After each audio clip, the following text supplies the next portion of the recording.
chef will enter the Magical Butter kitchen to bring you wild new flavors and diverse culinary styles that will take your infusions to the next level. This week is a brand new chef to the Magical Butter kitchen, but he's no stranger to cooking for the masses.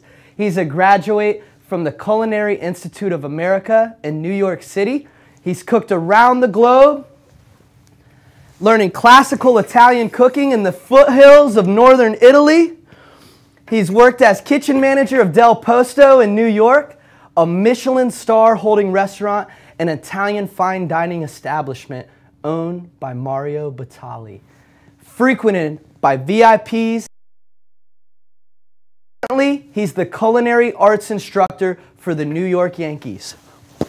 And today, he's bringing you some of his favorite rustic Italian dishes.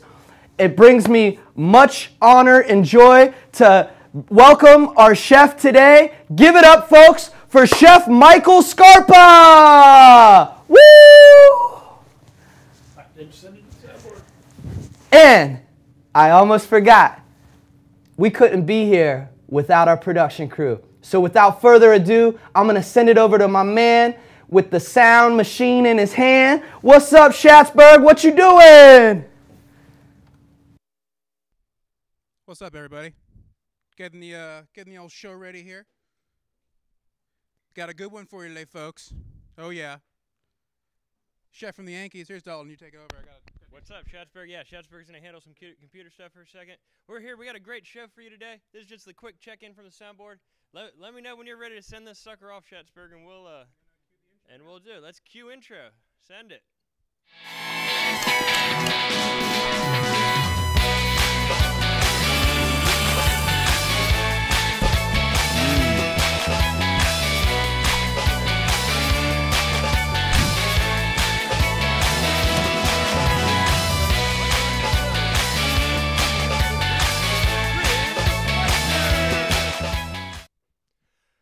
And your chef for the day, he teaches the pros, and today he's here to put you in the know, Chef Michael Scarpa! Welcome, welcome, Chef Michael. How are you doing today, my man? Good, man. Stoked to be here. Excited. We're excited to have you here. We're live right now in the Magical Butter kitchen with the one and only Chef Michael Scarpa, and we're going to be creating, it looks like, some really healthy, exciting dishes today. Can't wait to see what you're going to be preparing for us. Oh yeah, we're excited. We have some rustic Italian dishes that we're going to do. We're going to start kind of like if you were having a party at your house. We're going to start with a salad. We're going to move into a little appetizer, nibble on with some wine maybe. And then we're going to move over to our entrees, which one will be vegetarian, one will be meat friendly, so you can have all your guests happy. That's amazing. And we're so excited to have you here. You have a really, exciting history and background. You've done a lot of culinary work around the globe, and currently you're working with the New York Yankees. Oh yeah. Really exciting. So why don't you tell the people at home a little bit of your history and where you're from? Definitely. I'm born and raised in Queens, New York. Grew up there, then moved down to Florida with my family when I was about 17. Completed high school down here. I did a 4-year culinary program in a high school in Hillsborough County. And then I kind of moved back to New York and went to culinary school for a couple years. And then I kind of did a little stage for Mario Batali, Joe Bastianich. They own B&B Hospitality. I worked for them for 3 years, moved back down to Florida. So I kind of play with New York and Florida. I love the beach, but I also like the hustle and bustle of the city. I had a catering company for 3 years, and now I'm a chef instructor, and I really love working with younger kids and athletes and helping them grow.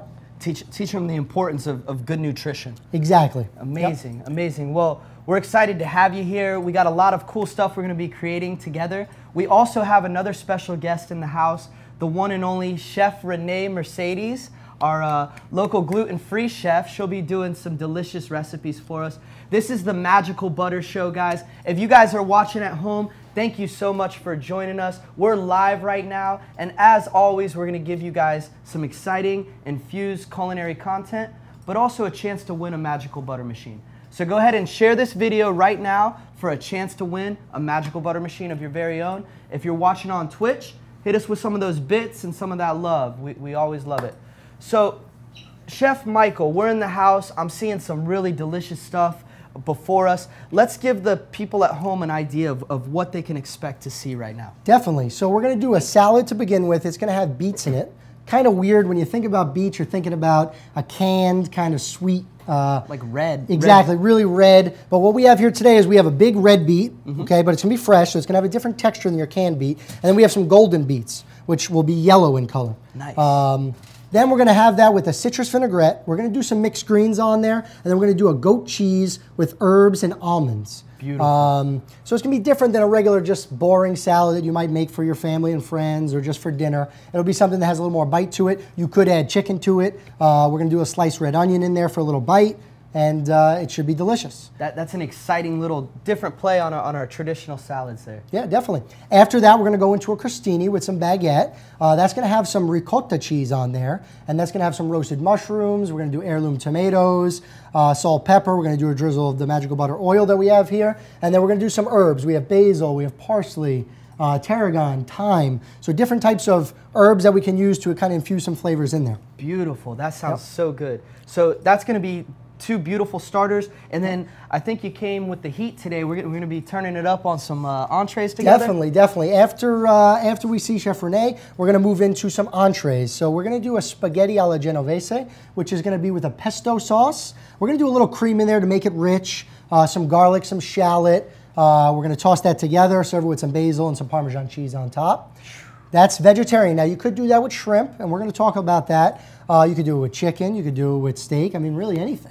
But you could eat that room temperature, you could eat hot. So we kind of want to make stuff today that's versatile, and people could do different things at home.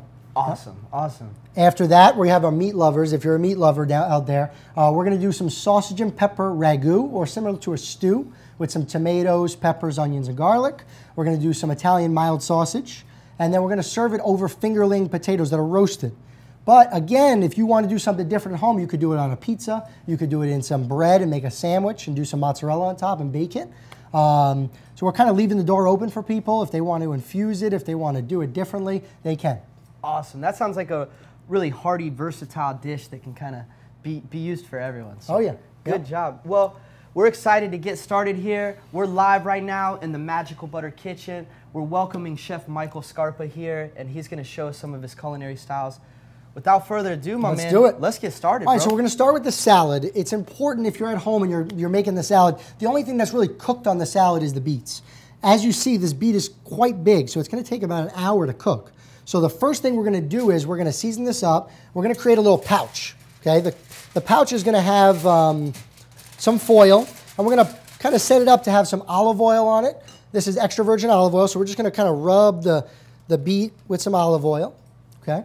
And then we're going to have some salt, some pepper. So we're going to do some salt. And all this flavor is going to kind of infuse into the beet as it cooks. Nice. Now, you could boil the beet. You could saute the beet. But without the skin on it, you kind of lose some of that flavor and some of that color. So we like to keep the skin on. We put the olive oil, the salt, pepper all around it. And we just kind of close it up and we make almost like a pouch. That'll kind of retain the moisture, keep your beet from drying out. Exactly. Right? We don't want it to dry out. We're going to place that on a tray back here. Beautiful. And then we're going to do them separately because these are yellow. If we do them in the same, what happens is the blood from the beet starts to leach out, and then you get these to turn red. We don't want these to turn red. We want them to be yellow. Want to have the different flavor profile. Exactly. And we don't really have to wash these or clean them because when they come out, we're going to peel them. So we're not really worried about that. Real rustic style. Exactly, rustic. Now, if you wanted to, you could scrub them up and you could eat them with the skin on.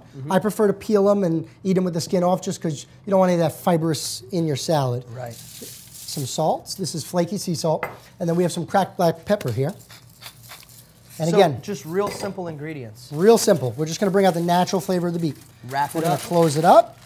And what I'm doing is I'm closing it up. Now, we're not going to put it directly in our oven like this because what happens is sometimes it starts to leak out and then you get smoke in your house. And you don't want that. So we have a tray here. We're going to pop it in our oven at 350 degrees. And I see you're using some foil to cover your trays. That's a little pro tip to avoid any excess cleaning. Yes, definitely a pro tip. I don't like scrubbing dishes. I'm sure you guys don't like scrubbing dishes. No reason to. Put some foil in, take it, throw it right in the garbage when we're done. And so easy. We don't see many people cooking with beets, especially, this style of beet. What was your inspiration? Why did you choose beets today? Well, the reason we went for beets was most people think of beets in a negative way. So to try to change them as a chef to something new and different will kind of broaden people's horizon. It also has vitamins. It's got nutrients. It's definitely great for you. It's sweeter. So you're getting that sweet bite. Maybe you're not going to have a dessert. Maybe you will. But kind of inflict some of that healthy stuff in the recipe. Absolutely. Yep. And so like, it's really, you're stepping up to the challenge today. You're gonna show people an exciting way to cook with beets that maybe they can try at home and share with their family. Exactly, exactly. Okay, so what we're gonna do next is we're gonna make our dressing while our beets cook. The longer your dressing sits, the better, okay? Nice. So this is Dijon mustard, it's a French mustard. We're gonna do about a tablespoon in there. It's got a different flavor than yellow mustard or spicy brown mustard. Dijon mustard is really used for sauces, marinades, and things like that. It has a distinct flavor. I would definitely buy this at Publix or Walmart, wherever you'd like. It's important to use a quality mustard to make a dressing. The base ingredient is crucial there. Exactly. This is an orange. And what I'm going to do is I'm going to get a little zester here that I have. And I'm going to zest the orange. The zest is the skin. It's not the white part, but it's the orange part. So what you do is you just kind of take your zester and you just turn your orange as you go. And you get some orange zest. And if you smell that, it smells really, really good. Wow. It's fragrant, but it doesn't have any of the acidity of the actual orange. Very fresh. Okay? So we have some orange zest in there. We could do lime and lemon, but we want it to be mostly citrus orange based. We're in Florida. Let's use our citrus from Florida. And we're creating a citrus vinaigrette right now? Yes, exactly. Yep. Beautiful, beautiful. So next what we're going to have is we're going to have some honey. This is going to balance our dressing.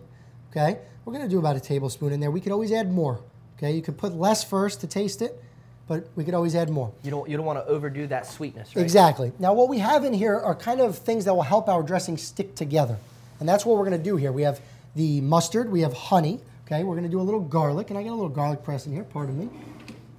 Easy, right? You have peeled garlic, you buy it, you have a little press. Basically, you just pop your garlic in there, you squeeze it out, and it's minced garlic. Perfect. The easiest thing you could do. Instead of getting your hands all sticky or your hands smell like garlic, you And get one clove of garlic in there, it's easy. This press is really going to help get a nice fine mince on there Exactly. without worrying about And it. if we would do it here, we could do it here, but it would take us about 5 minutes, and our hands would be sticky, they would smell, so it's just an easier way to do it. Even when you wash your hands after handling garlic, it's still there. Yes. Like that odor is hard to cut down. down. I grew up in an Italian household, and on Sunday, your hands would smell like garlic all day long. You're probably sweating garlic when, Exactly. when you're running around. Definitely, right? definitely. All right, okay, cool. so we got garlic. We're going to do a little salt in here. And the reason why we're not adding liquids yet is because we want to create our emulsion, then we can always add liquids later. Got it, got it. So pepper, okay? I'm going to get a whisk right here. So we're going to take our whisk and we're going to just mix this up. It's going to be really thick. And what you'll notice is it's going to come together, but it's not going to look as creamy as we want it to. We have extra virgin olive oil, and then we have grapeseed oil. Grapeseed oil will help give it that creaminess without any of that bitter flavor. Olive oil, great for finishing, but a little bit too much olive oil, you get kind of that bitter olive oil flavor. You're looking for a more light flavor here. Yep, exactly. So the grapeseed oil we're going to start with, we're going to slowly drizzle in, and we're going to kind of emulsify is the word we're using. What we don't want is a broken dressing where it's separated. No. This is going to be kind of like a finished, composed dressing. It looks like a nice homogenized sauce here. Exactly. It's really together Exactly. Perfectly. So we're going to we can add more oil later, but what I'm doing is I'm just creating that emulsion right now. And what you'll see is if you go to the grocery store and you buy a dressing, what you're going to have is a lot of different chemicals in there to hold it together, to make it feel creamy. Maybe preservatives. Exactly, xanthan binders. gum, binders, things like that. Yeah. You're going to have a lot of sugar, you're going to have a lot of salt, some sodium. When we make it ourselves, we know what's going in it. That's the best part of it. And that's what I think is the most important part. Okay, so we did orange zest. Now we're going to do some orange juice. Nice. No seeds in orange juice. Little so bit, we're just going to take of the it. citrus juice. Exactly. Oh, there was a seed in here, which is kind of weird. But we're going to just do a little squeeze of orange juice. And as I go, I'm just going to kind of mix. I love that smell right there. Oh. Way to incorporate some of that Florida flavor Exactly. into this dish. And, you know, your hands will smell good. Everything will And smell now nice. that dressing's really starting to loosen up. It's Exactly. really something you could drizzle all over your salad. The citrus dressing will loosen up, but when we add more oil, it will thicken back up. We're going to do a little bit of lime, and this is going to just give it that background citrus flavor. We don't want too much lemon and lime. It's not that kind of dressing. It's more of an orange dressing, and that's why we're doing more orange and less of the other citruses. You want it to be like a complementary flavor here, Definitely. not too overpowering. Exactly. And sometimes lemon and lime are very acidic, whereas orange, you might get that sweetness. Like you can't drink lemon and lime juice, but you can drink orange juice. So that's why we're using it. It's better for the palate. Definitely. Okay. Now what we're going to do is to give it a little pop, we're going to add sherry vinegar. Sherry vinegar. Sherry vinegar. Right now we're making a homemade citrus vinaigrette here with my man Chef Michael in the Magical Butter kitchen. Yep. So we just added some sherry vinegar to this, whisking away. Okay, we're going to add some olive oil now. We added it in the beginning to create the emulsion. Now we're going to just continue to thicken the dressing up, and you can make as much as little as you like. Wow. Slowly drizzle. You could do this in a machine, but it doesn't look as cool. So you could easily maybe create this in an immersion blender or even Exactly. a Magical Butter machine. Yes, you could. Put everything in there, turn it on. Whip it up. Yep, exactly. Or you could add a little xanthan gum, which is a natural thickener, and you could blend that up, and that'll get you a nice, really shelf-stable dressing. Okay. All right, so we have all that stuff in there. It looks pretty thick. We don't need a lot. We're not making a party here. But if you did have a party, you could make this ahead of time, a week ahead of time, in a blender, in the Magical Butter machine, and you could keep it in the fridge. It's got like a 4 or 5 days, and you'll see that the different flavors kind of mesh together. As that citrus sits in there, it starts to taste really good. Maybe over time, would you notice that the dressings start to separate in A little bit, and all you have to do is hit it in the blender or put it in the machine. Or a quick shake up in Exactly. the bottle there, yeah. Yep. All right, so what we're going to do now is we're going to add some herbs to the dressing. We got our citrus. We're going to add some basil, and we're going to add some tarragon. Nice. Basil, everybody knows the basil flavor. Tarragon's a little different, but tarragon's got kind of like a licorice flavor. So what I'm going to do here is I'm going to take my leaves, and I'm going to roll them up, okay? Beautiful. Yep. Rolling it up. Real tight, okay? You don't want it loose. And then we're going to slice using my claw method so I don't lose a finger. You don't want to have your fingers in front. You want them here. These are good tips so you don't lose your tips, guys. Yeah, exactly. When I'm chef instructor for the Yankees, we talk about holding the knife because it's very important. If you're playing baseball and you don't have a finger, that really messes up your career there. It really could. It could jeopardize your catching or hitting abilities. We're holding with index finger and a thumb, and we have our hand on the blade. We don't want to put our index finger up here.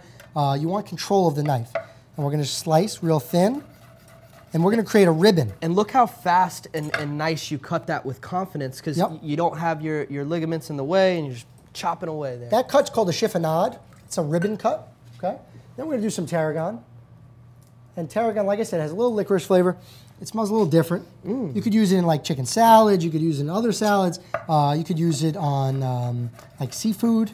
And so we're just incorporating some nice fresh herbs into this dressing. Yep. Really and like you said, if you wanted to put this in the Magical Butter machine, you could, because you just add the herbs in and you kind of slowly infuse it, put it in the fridge, and let it sit for a little while. Okay, so we kind of made a rustic dressing. We didn't make it we're not going to blend it or make it green. We just want it kind of chunky. Okay? Beautiful. We're going to move on to our next step. Okay, I'll get rid of some of this citrus here. And we're going to do some sliced red onion. Okay? We're going to do some goat cheese. And we're going to do some almonds. So the almonds, I have this pan on 2 or 3. We're just warming them up. What you're going to do is you're going to release some of the oils from the almonds, kind of like activating it almost. And you're activating that flavor. I love almonds. And I'm noticing you have a real steps of service here as you're creating your recipes. And is there a way that you determine which part of your recipe you're going to start first? I mean, maybe I would think the beets take the longest. You start with Pretty those much. first. That's what chefs usually do. We break it down by what's going to take the longest and what's going to take the shortest. So the dressing, the more it sits, the better it tastes. So that's why I made it second. Perfect. I did the beets first because that's going to take an hour. Perfect. And now I'm going to do like the accoutrements, or the little things we're going to garnish with. Almonds are good, easy. We warm them up. They activate. They look nice and oiled. We salted them already. Now we're going to do our red onion. It's very simple. If you want to wear gloves, you can. You don't want that onion underneath you. A lot of people cry, but as a chef, you kind of build not an immunity to it, but you have a high tolerance for onion, and you don't cry all the time. But I've heard all different tricks. The biggest thing I think is rinsing the onion before you start cutting it. I think that's a big one. And is there a reason that you chose a red onion today opposed to maybe a yellow or white or sweet onion? I did. I chose a red onion because it's sweeter. Okay, it's got some distinct flavors, but it's not overpowering like a white onion would be. If you cut a white onion, you put it in your fridge, it'll stink your fridge up for weeks heavy odor. at a time. And you gotta admire the beautiful color of these onions. Oh yeah, right? I know they call them red, but they have this beautiful purple tone. I love them. Okay, so what you'll notice is on the onion, you'll see lines. And what we're going to do is we're going to cut right with the lines. We're going to get as thin as we want. Okay, I want it to be super thin because you don't want to bite into a chunk of onion. That's the worst part of a salad for me. Two ways we can do this, and I'm going to show the viewers at home. This is a mandolin, okay? Use it to slice things very thin. Okay, most chefs have it in their knife roll-up, and we're going to use it. You could probably get one at Publix. I'm sure they sell them, or a chef store. Any kitchen department of Amazon. Okay. It has a little thing here. It opens the blade up, and you don't want to go too thick. You don't want to go too thin. Kind of set your plane based on the thickness of the cut, right? And we're going to take the head off the onion so we get a flat surface. And it says it right here, guys. Watch your fingers. So you're going to hold this this produce a certain way to avoid hitting that blade. So we're shaving the onions super thin. Wow. That's one way we could do it. Now, if you're really comfortable with a knife and you think you could go ahead and do it with a knife, what you're going to do is you're going to hold your fingers again like a bear claw with your thumb behind your index finger, okay, because you don't want to lose a thumb. You hold your hand like this, and we get real close, and we just start, and we just kind of, we go real thin on it. I like that. That's got a rhythm to it. It's almost like you're singing a song. What? Now, that's like a show, you know, when I'm doing my instructors, people love seeing that, especially when you're not looking at the knife. Get a little bit of that percussion a little wow factor. Yeah, that's really what it is. So what we're going to do with these red onions is we're going to take them and put them in the bowl. And this will be our mixing bowl that we're going to mix our dressing, our beets, and everything in there. And you don't need much. We're making a couple salads here. But if you were making more, you could do half an onion. We might just do a little bit more. Nice and thin. Now, if it's thick, it's going to change the texture and the taste of it. So it's important to get it thin. Use the mandolin if you can't do the knife, but if you're cutting it thick, it's going to give it a whole different flavor. More bite and a lot different texture. Like exactly. When you have a thin cut onion, it's a lot easier on the palate. It almost like dissolves into the... Absolutely. Okay, now we're going to take some almonds that have been toasting. They look nice and oiled, so I oiled them up, and they're warm. I love almonds. I love them when they're raw. I love them when they're salted. I love them when they're roasted. And it's like, it definitely changes the texture. As you heat them up. So when you get an almonds in the bag from Publix, they're not activated. They kind of look dull. When you warm them up and you kind of activate those oils in them, you get that flavor. So rich. Yep. I love it. So we're going to do a rough chop on these. We want it to be kind of chunky. Okay. And this is going to give a nice texture to this salad, right? Some extra crunch and instead of croutons, use almonds or nuts. It's got a lot of healthy proteins in it. Proteins. It's got vitamins. It's got antioxidants. It's got minerals. I mean, croutons have no benefit to you. It's like almost contradictory to what you're trying to do when you eat a salad. Why would you put little crunched up pieces of cracker or bread on there? It doesn't even make sense. So we're doing a rough chop on the almonds, and we'll put them right into the bowl. We're going to kind of mix everything together here, and then we'll add the greens, we'll add the dressing, we'll add the beets. And then I'll show you a couple ways to plate it up. We can plate it up like we're in a fancy one Michelin star restaurant like where I used to work at Del Posto. Or we can plate it up like if we're having a barbecue at my house on Sunday. We're going to plate it a little bit differently. So what's the difference there? I mean, when you go to these Michelin star restaurants or these fine dining establishments, there's really a focus on the art of the food and trying to present it proper. It's like going to a play, right? You're watching a show, and you don't want to just see a piece of lettuce and a piece of goat cheese. You want to see something different, something you're not used to. You're paying for the experience. The whole presentation is really half the experience there. So when you're preparing food at home, do you sort of take a more relaxed tone there? Yeah, my fiance, she'll say, you know, I don't really cook much at home anymore, but just because you do it for 40, 60 hours a week and you're kind of tired of it. So I'll bring home whatever I had been cooking the day of. She gets stuck with the leftovers. Yeah, she gets stuck with leftovers. She's spoiled, but yeah, at home, you know, when I cook, it's a lot different. It's thought out. I don't like a mess. I kind of have OCD, so I like to cook in stages. I like to have everything planned out in my head. I do it and I execute it. We wash, we eat, and then we're good to go. So as a chef, it kind of ruins cooking for you at home, but it's still good. What about, you know, so you're talking about cooking for your fiance now, and what about for your own eating habits? Do you find, as a chef, is it challenging to find the time or the energy to also go that extra step and prepare a healthy meal for yourself? I think so. I think what I'm doing right now is, while we're talking, I'm cutting some herbs. We're going to make a little herb rub for the goat cheese that we're going to roll the goat cheese into, and then we're going to plate it up. But yeah, I think that, you know, chefs, they have to deal with working long hours, mostly off Mondays and Tuesdays, and they really don't have time to cook, and they're not taking much food home, so their diets sometimes are lacking. That's they a eat challenge. fast food. That's a challenge for chefs sometimes. Yeah, I've heard that before. So they're, you know, unfortunately, a lot of chefs are overweight and unhealthy. But we try to go to the gym. We try to eat healthy, and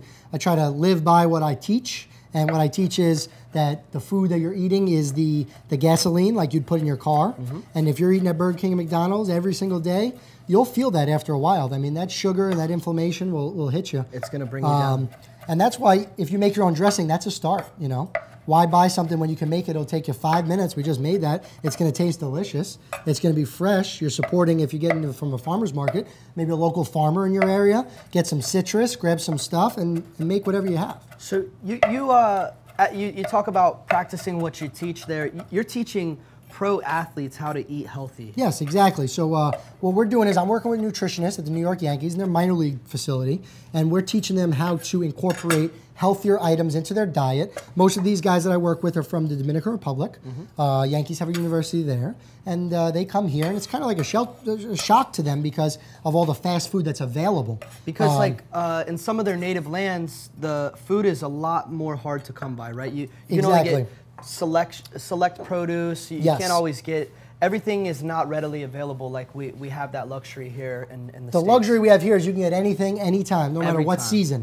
Where you know, some of these guys come from the Dominican Republic, Venezuela, you know, anywhere like that, they have to deal with what they're eating, you know, every day and what's available, rice, beans, pork, things like that. So when they come here and they see that everything's so readily available, sometimes it's cheaper to eat at fast food restaurants. So they kind of go into that direction, and we want to keep them healthy so they can perform at a better level. Because even, I imagine, as a pro athlete, their schedules are pretty tied up and limited. It's hard to find time to train constantly, but also prepare healthy food for yourself. I don't want to make anyone nervous, but I'm getting some gloves on here. Whoa. Okay. Dude, these fresh herbs are smelling so delicious up here. Let's talk about it real quick. We've chopped up a combination of different herbs here. Parsley, tarragon, basil. That's pretty much our salad, what we're going with here. We have basil, tarragon here. We're doing these herb, and all we're going to do is, I have the gloves on because I'm going to take this goat cheese, and the goat cheese has been sitting out pretty much all morning. And that'll allow it to soften up for you, right? Goat cheese is cool. It's got a very distinct, almost got a little bite to it, like acidity,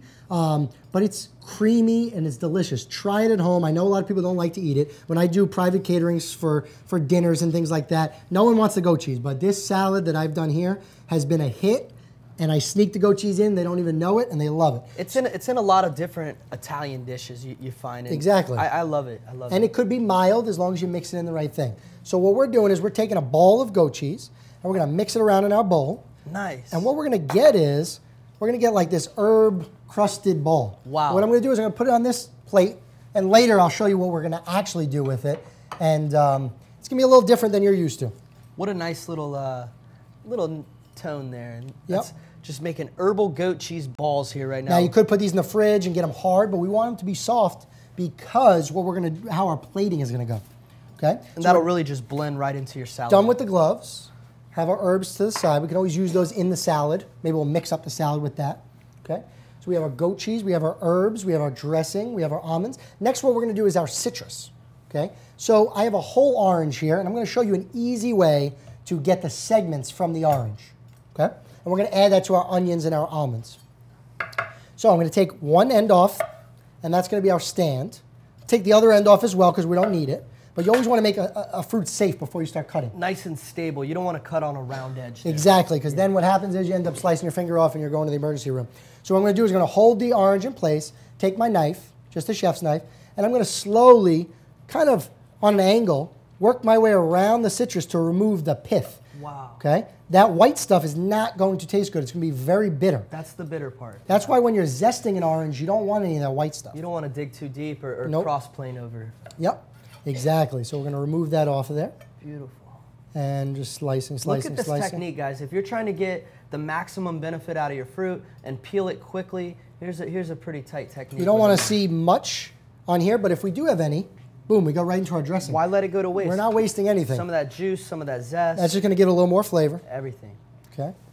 This is Squeeze great. that in. Right into the citrus vinaigrette. So right now we're making a healthy salad right now from scratch with Chef Michael. He's chopping up this orange. We're going to grab the segments out of the orange. Beautiful. Yeah, so what we're doing is we're making a salad, but we're going to have a lot of different elements in the salad. I think one big thing with fine dining that's different than going to mom and pop restaurants is there's a lot of dimension to the dish, right? We're going to have some saltiness. We're going to have some sweetness. We're going to have that bite of acidity. We're going to have a creamy goat cheese. We're going to have some herbs. We're having freshness. So you're getting different layers of flavor, and that's why people go out to eat, right? They want to taste different things. If you can make it at home, it's 10 times better. You made it yourself, and you feel better about making it, but you want to have that complexity to the dish. Yeah, like creating your own food, there's a certain pride involved in it. Exactly. When you can share that with your loved ones, it's an amazing Especially experience. for like birthdays and things like that. You want to cook your loved one or your mom or dad, even a cake.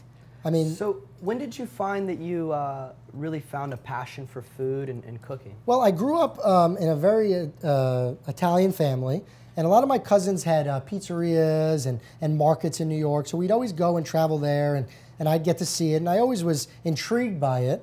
I loved eating out. I loved checking out new food and things. But I went to Italy when I was a teenager, and that was really cool, and I got excited about it. But really, in high school is when I got excited about it. I moved down into Tampa, and there's a lot more opportunity in high schools to kind of learn trades, which was cool. And I got in the culinary program, and that was it. At 14, I got a job in an Italian market here in Tampa, and the rest is history. I just kept working. During culinary school, I worked in a catering company, doing weddings. So I've kind of done it all. Private chef stuff in New York City, catering and restaurants, and you kind of just find what you like, and I do like teaching, and I love stuff like this, and kind of just fell into it and just love it. Man, that's awesome. And we got you here now, live in the Magical Butter kitchen. Chef Michael Scarpa, killing it right now in the game, taking some segments out of these oranges, and we're incorporating that into our different mix for our salads. So this is really cool. So we're pretty much ready to start kind of not assembling, but I'm going to get my beets out and show everybody how we can peel those beets.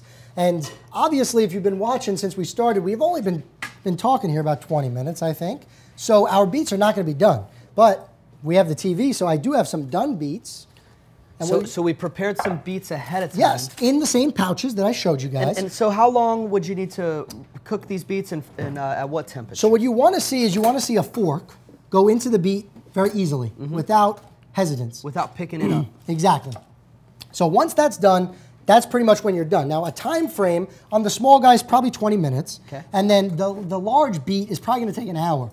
Wow. Because of how big it is. And it's very dense. That's a thick, hard beet there. Yep, and it's a root vegetable. It grows in the ground, so it's like a potato. It's going to take some time. You do not want to eat a beet that's undercooked. That's really not going to taste good. And the texture of that would be really tough, right? Yes, exactly. Yeah. A tough texture. It's not going to taste good. Now, if we did it raw and we sliced it like really thin on that mandolin, you might get away with it. I've seen some raw salads and carpaccios of beets, if you will.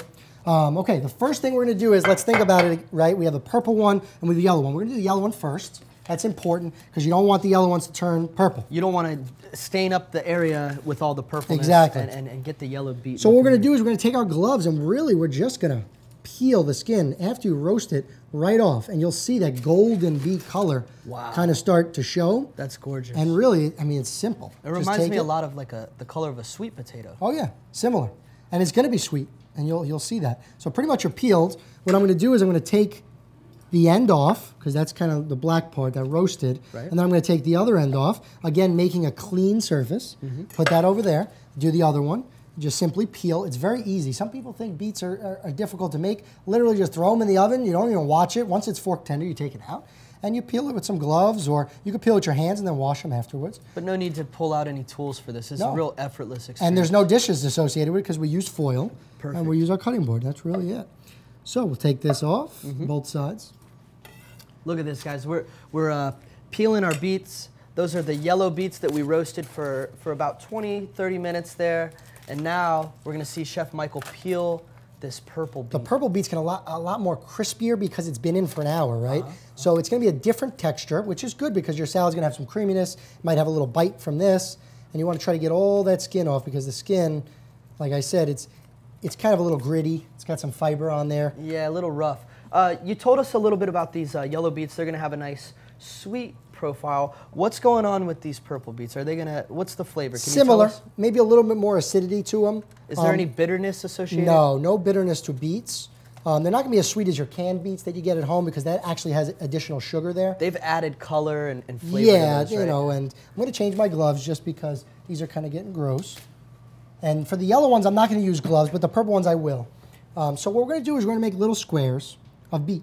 So the purple ones, it's important to use gloves because you don't want to stain your fingers. Pretty much your fingers, you could see them. I can barely see even started and I'm already stained. So wow. You definitely want to have gloves on. What we're going to do is we're going to cut them maybe like a 1/4 of an inch thick. This is a small dice, 1/4 of an inch.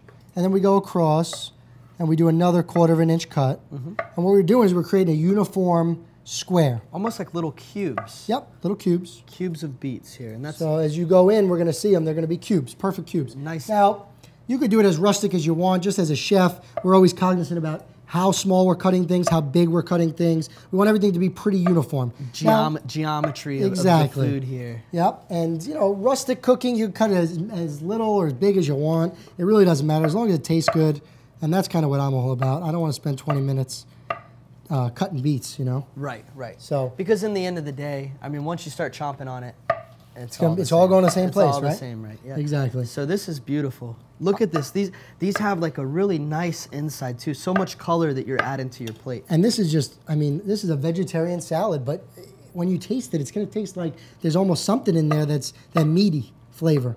And you got different colors and textures. I mean, this is really a crowd pleaser. Just don't tell anybody what's in it at first. Don't tell them it's beets. Just tell them, hey, it's a fresh salad I made.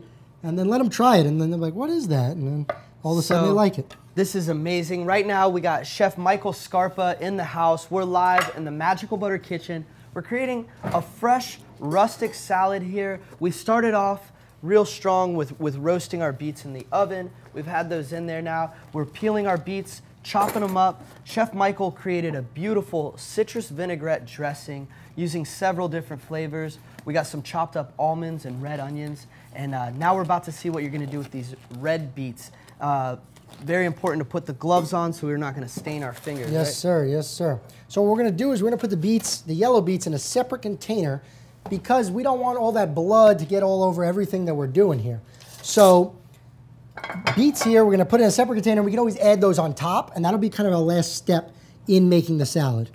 Okay, this one's a little bit softer than the other one. You just don't want to compromise all those colors with this, exactly. this dark. Now, if you don't care about the visualization, you could add it in right now. But you'll see different colors again in this beet. I mean, it's real pretty. Gorgeous. It's got some different colors in there. It's got some red, it's got some pink, some purple. And we're doing the same thing. 1/4 inch cuts. And we're gonna go a fourth all the way across. Almost like the vegetable version of like a T-bone or something. Exactly. So what's cool is they're doing these vegan burgers and they're using beets. And when you cut into it and you bite into it, it actually bleeds. I've seen those. Those are pretty popular out west. And I actually got to taste one.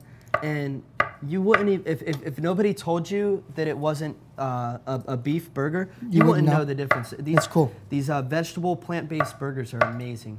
Yep. So. And when we're talking about vegetables, I mean, a lot of people don't like to eat vegetables, but it's important that, you know, to stay healthy, you have to eat some sort of vegetable in your diet. You can't just take a pill because your body doesn't absorb that nutrients as it does food. So it's important, you got to have a diverse diet and trying to make things that taste good that are also good for you, and that's really the hard part about it. The challenge. Yep. Okay, so I think we're ready to kind of plate it up here. I can't wait.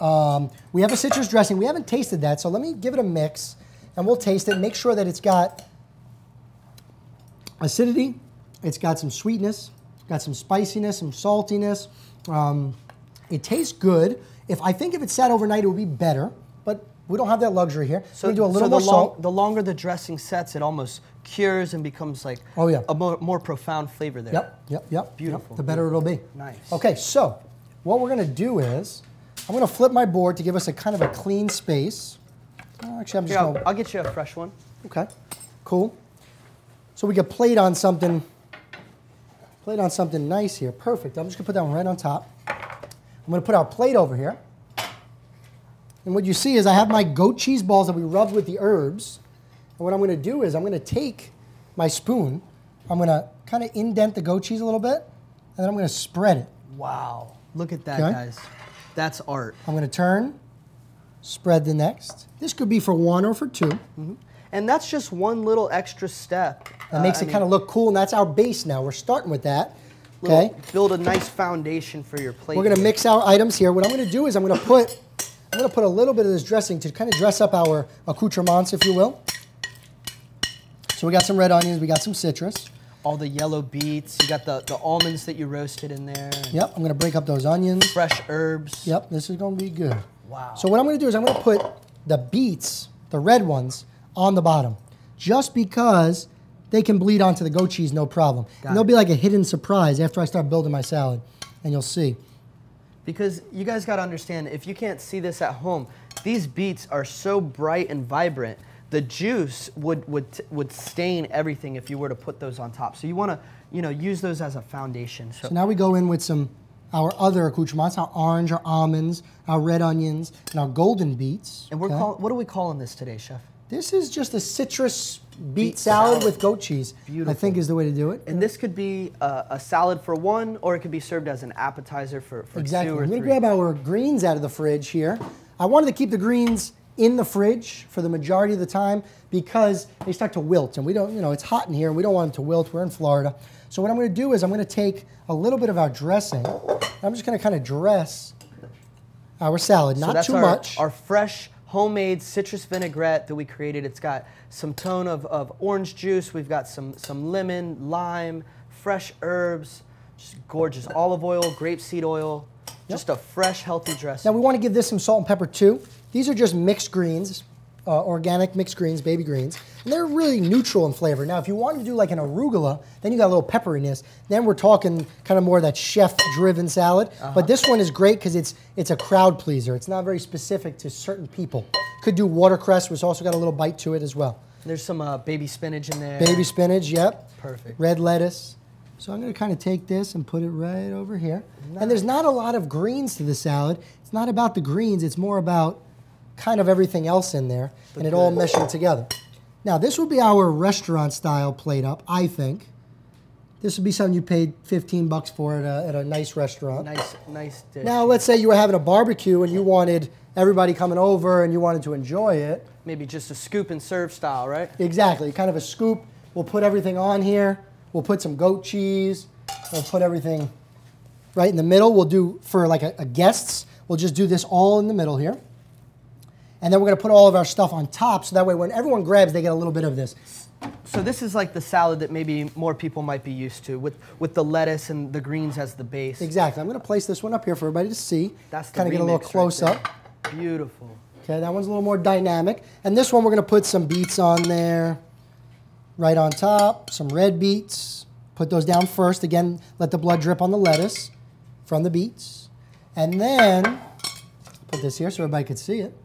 We're going to put some orange and some, just pop it right on top. Wow. Look at this. This is a quick and easy version. And I got to tell you, it looks equally as beautiful as they both have. Still got those colors, you know? Definitely. Still got those colors. And then we'll do a little bit of goat cheese, really. You could just break it up with your gloved hand or not. Break this up on top. There. And this will just give it a little creaminess on every bite. Perfect. Pretty much. Perfect. Some dressing on top to finish. And that citrus dressing is really going to make it pop. It's going to be a lot different than dressings you get at the store because you made it yourself. It's fresh, it's healthy, it's delicious. So this would be more family style. Yep. Serving it for your guests at home or a party. Sir. So let's taste. Let's get a little try here. I'm going to get some of the greens, the beet, and some of the goat cheese all together here. And we got plenty of this dressing on here. This is going to look delicious. Yep. So you should get a little sweetness. You should get a little saltiness, creaminess. We have a little herbs here too. Might as well doctor that up with some herbs. Wow. Why not? Little herbs on there if you want to do a little salt bay like the kids like. And that's it. I got to tell you guys, like, I'm not a big salad guy. Most of y'all at home might know this, but this was just an explosion of flavor in my mouth. I mean, the citrus and you know, the beets have that nice sweetness and a nice thick texture to it. The goat cheese really complemented that well with a little bit of cream there. Yeah. I mean, you really outdid yourself here. And we're only just getting started, guys. We're just beginning. We're live right now in the Magical Butter kitchen with Chef Michael Scarpa, and he just created a fresh citrus vinaigrette beet salad. Why don't you do a quick recap on all the different ingredients in there for the people at home? Definitely. So we have a citrus salad. It's with spring mix. It's got goat cheese and herbs. There's got beets in there that we roasted ourselves, some golden beets and some red beets, some sliced red onion, and little toasted almonds in there for that protein content since there's no meat, as well as that nuttiness and that kind of crispy element to it. And we have a couple different plating options, one for just kind of a plate for everybody at home, and then another one could be more of a restaurant style tasting portion of it. Yeah? Gorgeous, gorgeous. Right. And I mean, altogether, that was a pretty quick, easy recipe. Oh, yeah. And it's something that you can really impress your guests with. Yep. You've seen it here first. Okay. So what's next on the menu, sir? Next on the menu, we're going to do a little crostini. Now, you could use goat cheese for this crostini, but since we did the salad with goat cheese, we didn't want to favor goat cheese too much. So what I'm going to do is I'm going to slide my mushrooms back. We got a baguette here. So mushrooms are cool because they're all different flavors. They're different textures. I love, love, love working with mushrooms. They're very healthy. Very underrated ingredient. Some people just do not like them at all. Some people love them. I'm going to turn this pot on a little warmer than it's on. It's warm now, but we're going to get it a little bit higher just because we want to toast these mushrooms up and we want to make them nice and crispy and get that kind of Maillard reaction on them.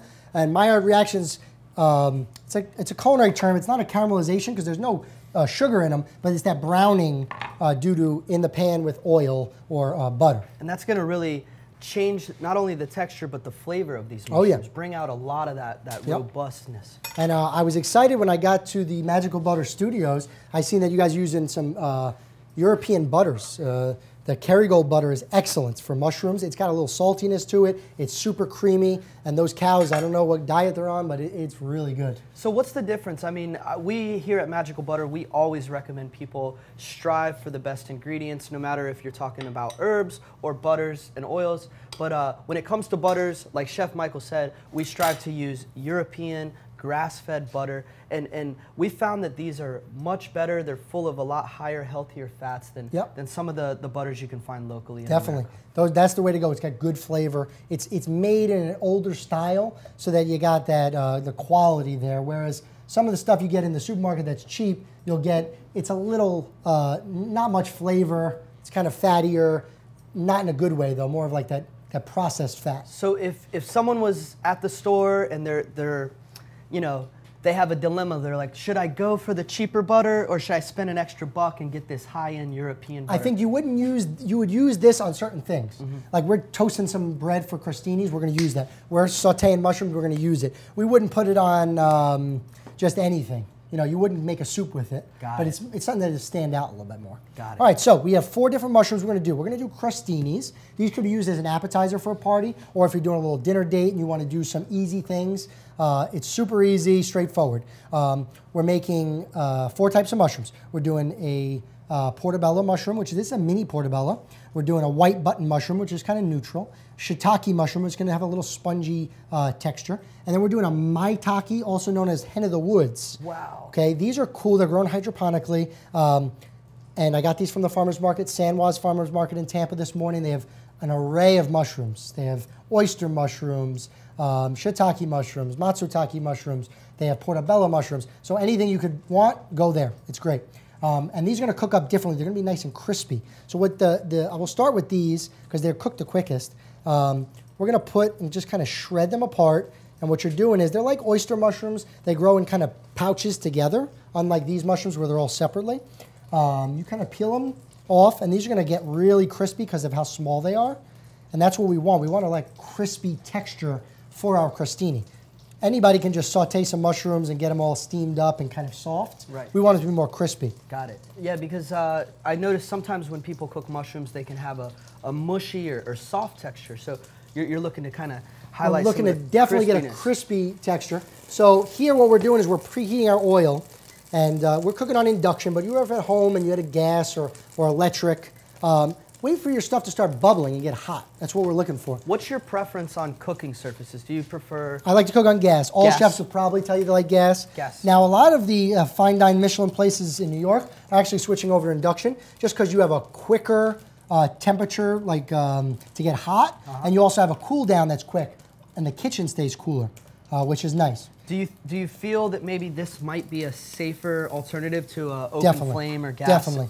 Less error, human error. You can't really burn yourself because this will be cool to the touch very quickly.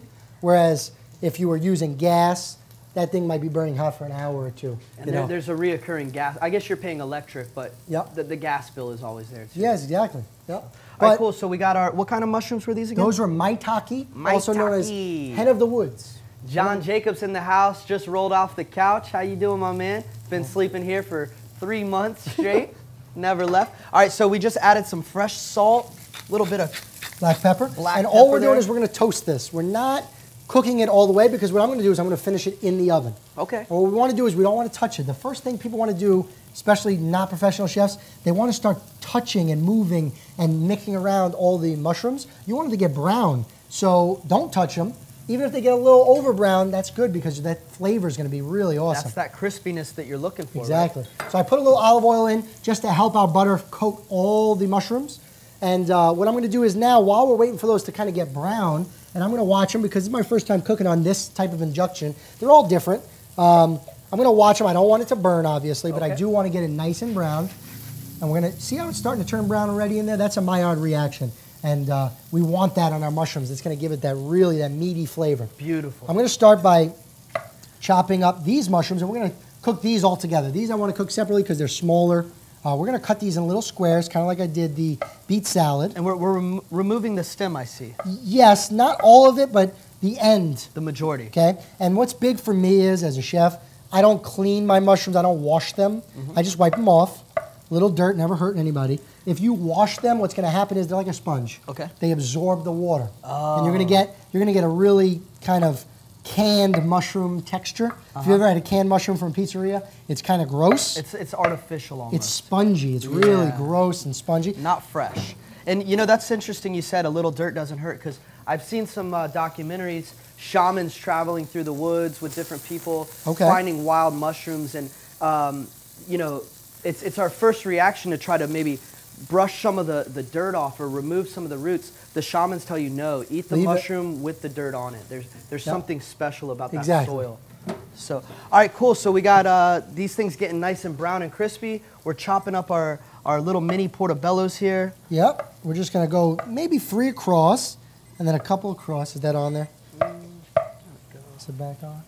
Sometimes the fancy technology will kind of... Yeah, it's a little nutty here. We'll get it worked out. So we're doing 4 types of mushrooms because we want that, again, the layers of flavor. We did a nice salad with layers of flavor.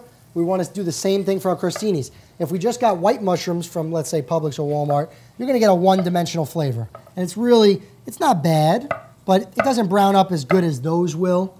And we want it to be nice and kind of... So we're diversifying our mushroom choices here. We're going to get a little bit of flavor from all of them here. And they'll give you completely different flavors, believe it or not. You'll get completely different flavors. It's just like anything.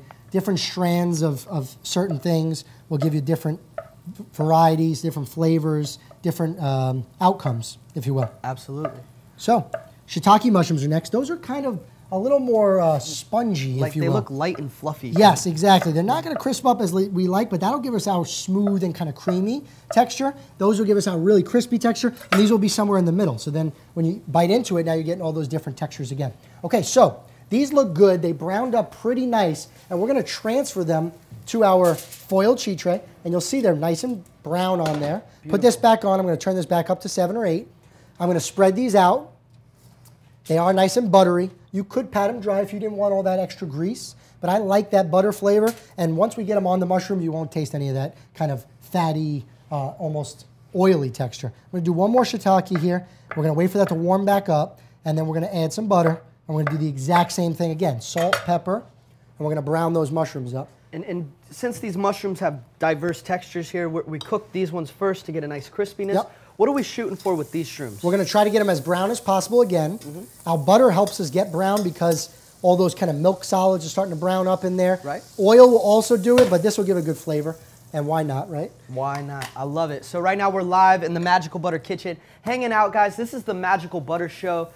Thank you guys so much for tuning in. Let us know what you think in the comment section. If you have any questions for my man, Chef Michael, go ahead and type them in. We're following along. We'll be hitting you guys back up. We got all kinds of crazy stuff coming up. Chef Renee, our gluten-free chef, is in the house. We also have the wonderful John Jacob gonna muse us with some of his comedy styles, and then maybe just tell us how his week's been. We're really excited. He's been sleeping in the Magical Butter studio here. So Chef Michael, we just threw all these shrooms in. We got the butter. You topped in some black pepper and salt again. Oh yeah. Real simple. Again, we're gonna let them sit. We're not gonna mess with them. We're gonna let them cook. I'm getting another piece of garlic here with my garlic press. Again, those of you who didn't see it before, it's simple, it's easy. You don't have to get your hands all sticky. We're gonna go in with a little bit of garlic. I'm gonna take the back of my knife. I'm just gonna kind of give it a little shimmy down. Wow. And that goes in, and that'll start to fragrance, kind of give it that aroma and that feel. Put that back in the drawer there. Little garlic butter mushrooms. We have some butter in here. Again, I'm going to add a little more oil, and this is going to help the mushrooms brown. And you see all that smoke? We want that smoke because we're browning. That's going to help with the steam and the sizzle, right? Exactly. Nice. Now, the problem that most people at home, when you cook mushrooms, most people take a big old pile of mushrooms and put it in this little pan. Not cool. And what happens is the bottom mushrooms start to cook, and then it breaks down, the water comes out, starts to steam, and then all you have is mushy mushrooms.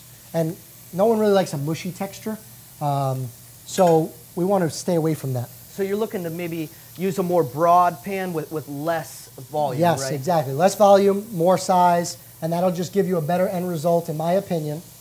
And again, you just got to leave these alone. No need to mess with them, right? Nope, nope. Trying to maybe brown them out. We could kind of flip one or two and just see what we have going on, because we don't want to burn it.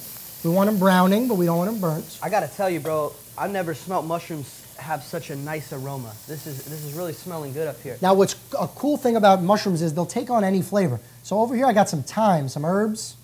Okay, we're going to use just one, and we're just going to throw it right in. The whole Very damn simple. thing. Yep. Boom. Very Look at simple. That. It's like bam, Emerald Lagasse. Yeah. So the thyme is going to start to break down. We don't want to burn it again. So we're just going to kind of, now that it's browning, we're going to move them around. So these mushrooms are like little sponges, and they'll take on. You just throw that herb in there, and it's going to retain a lot of this garlic and herb flavor. So if you guys remember from our salad, we used a little sherry vinegar to give it a bite. Sherry, obviously, is a spirit, and we're using it because it's a vinegar, no alcohol content, but it's got the same flavor that oak barrels. Ooh, and we're going to go in. This is called deglazing the pan.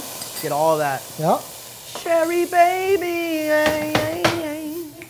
And now we come here. All right, we use our little magical butter spatula there. You guys can check out our whole Magical Butter product line at MagicalButter.com. Also, make sure you guys are sharing this video for a chance to win the Magical Butter bundle. We got Father's Day coming up. Make sure you get your pop something that he's really gonna love and use. All right, so drop them shrooms down on them. We got our oil. You got your fresh thyme. We're doing it all the time. So now I'm mixing the mushrooms, the maitakes, the shiitakes, the portobellos, and the white, because now I've browned them all the way I wanted to, okay? And then now we're gonna go into the oven, and about 375, I'd say for like maybe 5 to 6 minutes, nothing too crazy, but you want them to get nice and crispy, and that'll help get it crispy.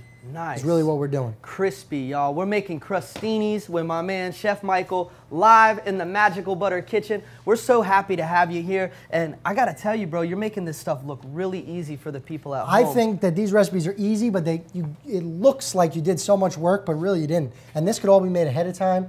Plate up your crostinis before your guests come in, pop them in the oven.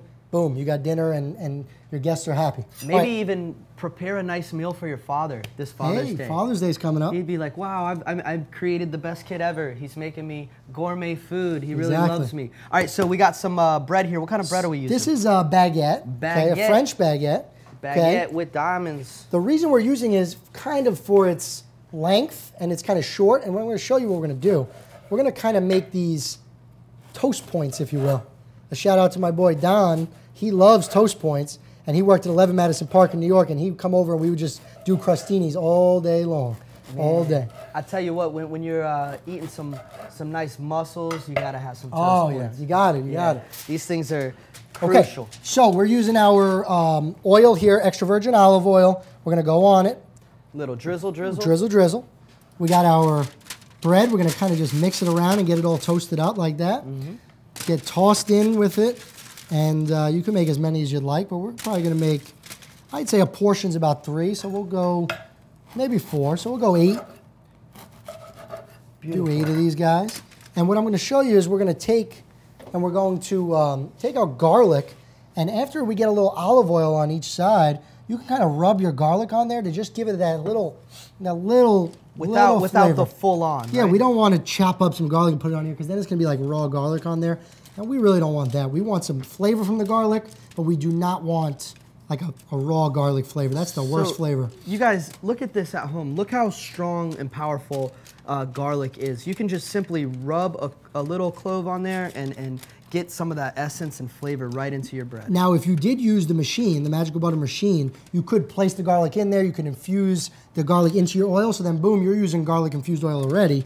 But this is kind of the after the fact. If you want to add some more garlic flavor in there, you're good to go. Nice, nice. Yep. And we're already going to have plenty of garlic flavor coming off our mushrooms. Oh, yeah. This is going to be amazing. Yep, we're going to be good. We're going to be good. All right, so this is going to go inside the oven. Boom. Alongside our mushrooms. Our mushrooms are cooking up real nice. Real Put nice. my bread in there. We're toasting it. We're not really looking for too much texture. I mean, we're not looking for too much color. We are looking for the texture, though. We want that crispy toast so that we can spread our ricotta cheese on there.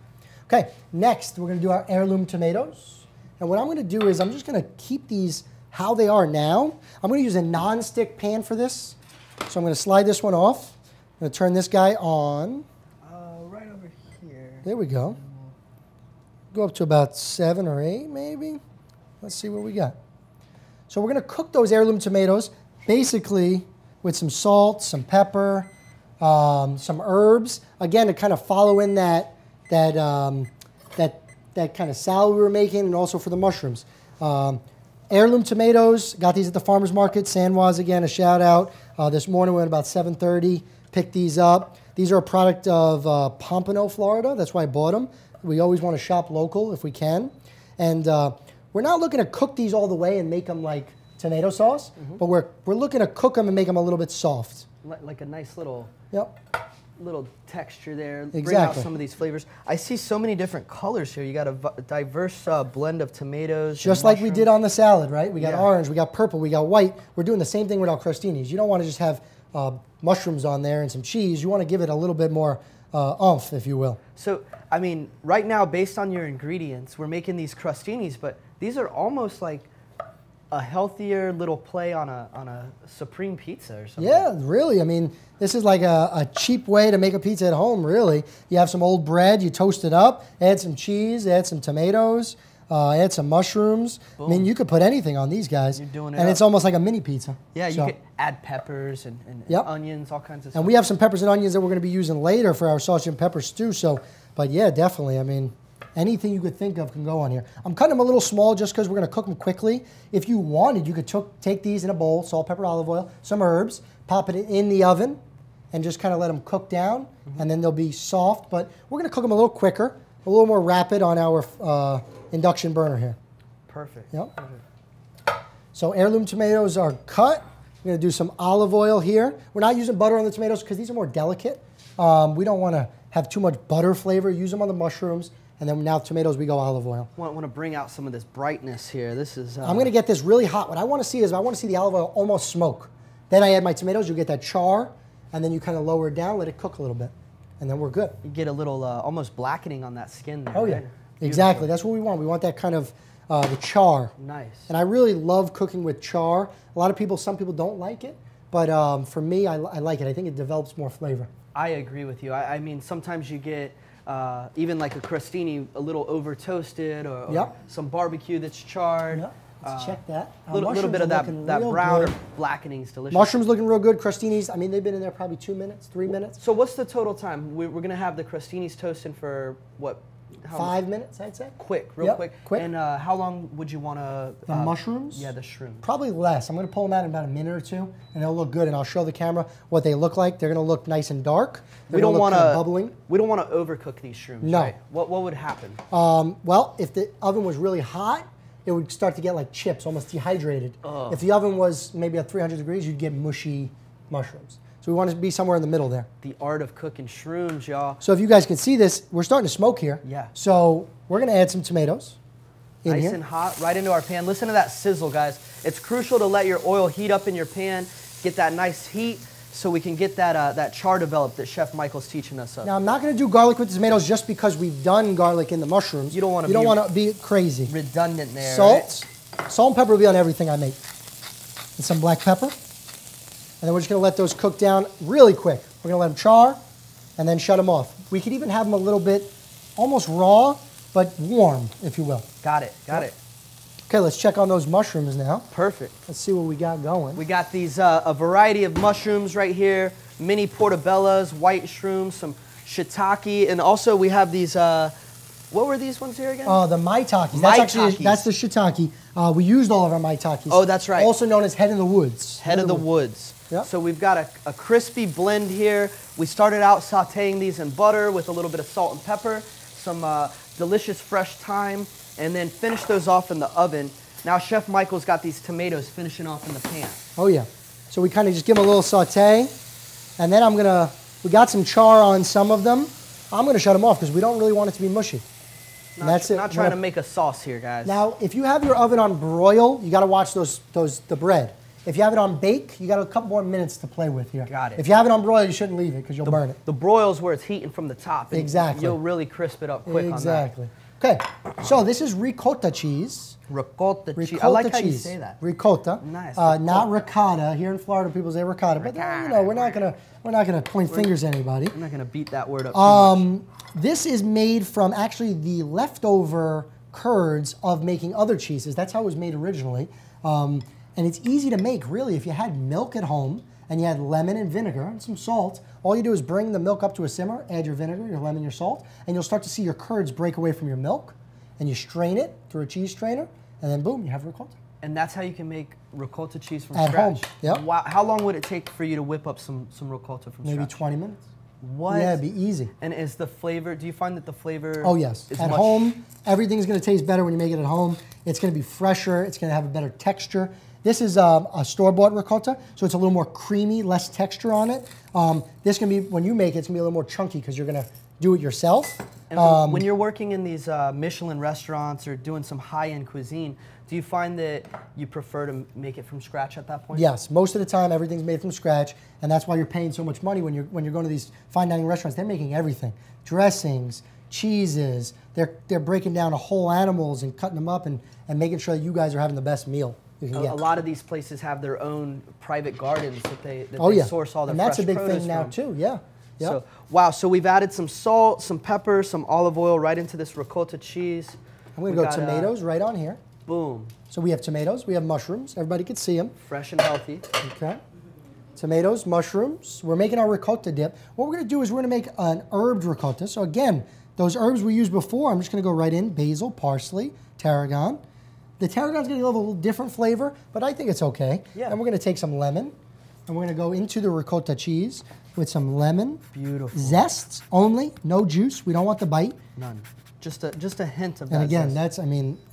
that is the best thing. If you're making a cocktail at home and you put some lemon zest in there, or even the lemon rind, just peel it off and muddle it, it's gonna be a completely different flavor. A lot of cocktails, you'll see them just squirt a little zest on top, not actually garnished with the lemon, but just the zest. So, all right, so we're whipping it up here. We got the zest from the lemon, the olive oil, all those herbs, the ricotta cheese.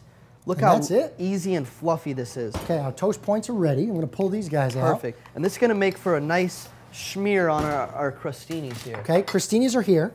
So like you said, we're getting a cheese that can smear easily. Cream cheese is gonna be a little different. I wouldn't do a cream cheese. I would definitely do a goat cheese or a creme fraiche or a ricotta cheese, anything like that. Would you ever wanna mix like a combination of cheeses, like maybe for sure, maybe a blend of goat, and would that ever be? I don't think goat and ricotta would go together, but I think goat and creme fraiche or sour cream could go together real well, just because you have the tanginess, then you have the creaminess, you got a bite. Ricotta is kind of a neutral. You'll see this on all your pizzas and calzones, and we like to use it just because it's easy, it's neutral. Okay. I love stuffed shells and lasagna. That's my favorite. They all have a That's little my bit favorite. Of my mom's ricotta. childhood dish, stuffed shells. I love them. Okay, toast points come off, nice and crispy, not black. They're hard though. You want them to be hard because when you bite into them, you want that bite. That bite, that crunch there, a little crispy action here. We got Chef Michael Scarpa live right now in the Magical Butter Kitchen. Thank you guys for tuning in. In just a few minutes, we're gonna be tuning in with our local gluten-free chef, Chef Renee Mercedes. She's going to be whipping up a real special recipe. We're just getting started, guys. This is the Magical Butter Show. We also have a very special guest in the house, my man, John Jacob Jingleheimer Smith. He don't give a what. He's about to be telling some jokes up in here, making everybody smile, maybe play some air guitar. I don't really know. All right, so we got these crunchy crostinis here. Chef Michael, what's next on the mix? What's next? All right, so we made our salad already. It's sitting up there. That's a goat cheese and beet salad with some mixed greens, and we made our own citrus vinaigrette with orange, lemon, lime, some sherry vinegar. That's up there. So to kind of accompany that and to have a little different play, we're going to do some crostinis. Okay, so I'm going to put my board here, which you can use to plate up and maybe serve your guests or put it on your coffee table. Nice serving plate. Exactly. Yeah. We're going to take a scoop of our ricotta, schmear. Boom. We're going to schmear across, and we're going to put those guys down. Nice. Actually, you know what? I'm going to keep it on my board just because if anything falls off, at least on my board, it's not on our serving platter. And then when you're ready, you'll When I'm ready, I'll put them on, exactly. So we've got these fresh herbs, some lemon zest, a little bit of olive oil, salt and pepper, all mixed in with ricotta cheese, spreading it on these freshly toasted crostinis. It's looking gorgeous, y'all. Oh, yeah. So this is easy. I mean, you can do 3 different types of crostinis at home. You could do ones with chickpeas. You could do ones with chicken salad on them. I mean, really anything you can do can go on bread. And this is a good appetizer choice. If you're having a party, it's cheap. It's easy. It'll fill people up. Kind of a finger food. You don't really need a fork or a knife. Exactly. Take a bite and a napkin and you're good. Boom. Okay.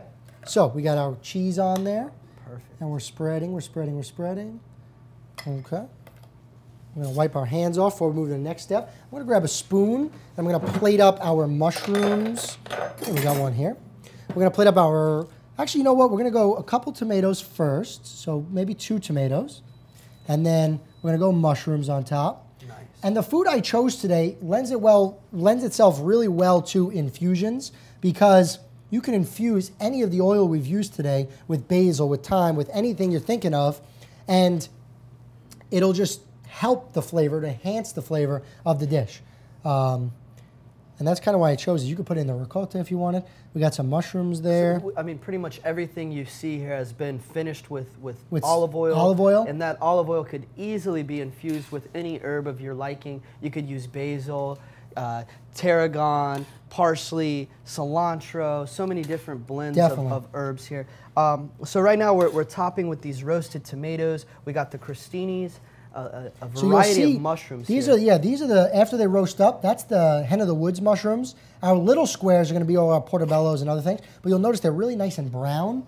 And when you bite into them, they got that sherry vinegar that we deglazed with. Yeah. They're going to have like a real good bite to them. And do you strive to kind of give a diverse blend on each piece here? Yeah, you're trying to give them a little shiitake, a little maitake, and a little bit of the white. Gotta collect them all on there, Yeah, right? exactly. Just getting that texture on there. Cool. And that flavor. They all got distinct flavors. So we're trying to make everybody happy, if you will. And this is really a unique dish. I mean, it could be served in a fine restaurant as an appetizer. Definitely. Or even at a nice party or a holiday season, right? Okay, so I'm going to put these kind of just diagonal across.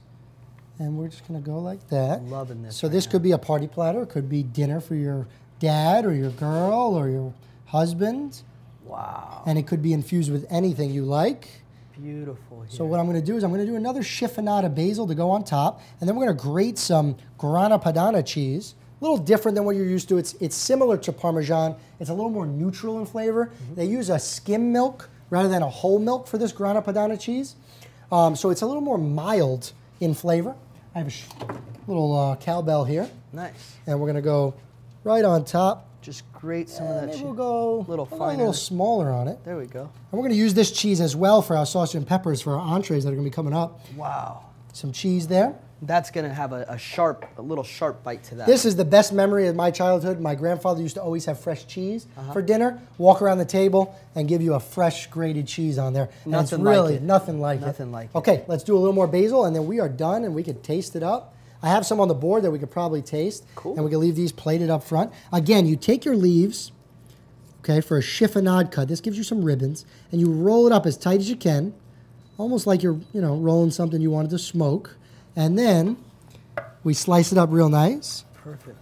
This will give you a uniform chop on all your basil here. Exactly. And it gives you that little effect, that ribbon effect. Nice. It really adds some bright green and added flavor here. Basil's full of pinene, and it's going to bring out a lot of that brightness in the olive oil and the ricotta And cheese. we're in Italian cuisine, so... Oh, okay. One more thing that I forgot. What'd you forget? Now, this is vegetarian, but if you had some meat lovers at your house, and I have some prosciutto that is sliced. Wow, so you've got a couple up here. Maybe we could top ours with a little bit of prosciutto. Yeah, that's what we'll do. We have some pork, which is the pork shoulder, that kind of comes from northern part of Italy. It's aged for 24 months.